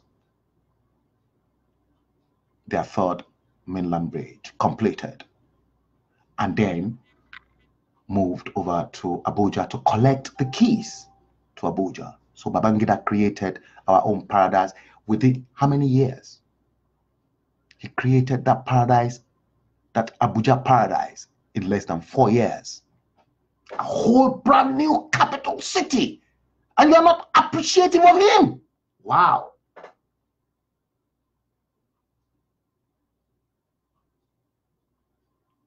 Benson Olusegun said he'll be happy to answer that question. Tell me who initiated Abuja. Nnamdi Azikiwe, many years ago, initiated Abuja, wanting the federal capital territory to be right in the center of Nigeria. Dr. Nnamdi Azikiwe initiated Abuja. That was a long time. Who were the 7 wise men given the mandate to look for a new site for the new Federal Capital Territory? Look, this is not history lesson. Let's talk about real stuff. Guys, I've been replying to Kate Hart. Kate Hart, thanks, Mwachike, I know and laughed over it. The truth must be said. We're going home and no power or evil force can stop us. Guys, I want to thank each and every one of you. I've been on for 3 hours and 10 minutes today. It's been extremely tough, difficult, but before I finish, let me read you this. Let me read you this quote. Anytime a government resorts to blaming the opposition for its failure to deliver on their mandate and their responsibilities to the people, it is a clear sign that they have accepted that they have outlived their usefulness. So what's the next thing? Vote them out. Thank you all for listening to this long podcast of mine. This 18th of Sunday, the 18th day of November 2018. It's just coming to 11 p.m. London time. I want to seize this opportunity to thank each and every one of you for listening attentively to all the stuff that I have to say here today. If you want to share it to other people so that they can actually benefit as well. Somebody else, like I said, somebody actually uploaded my last podcast onto YouTube without my knowledge. But I'm not taking any offense, but they should have at least taken permission from me before they upload my stuff onto the YouTube. Thank you guys for listening to my show and for tuning in. Until next time, I promise I'll still be back. I'm not too sure if I'm gonna come back to you tomorrow, but I'll be back at some point in time with fresh new ideas to talk about, and trust me, we will trash it out. Thank you all. You have a blessed evening and enjoy the rest of your Sunday. Goodbye and God bless you.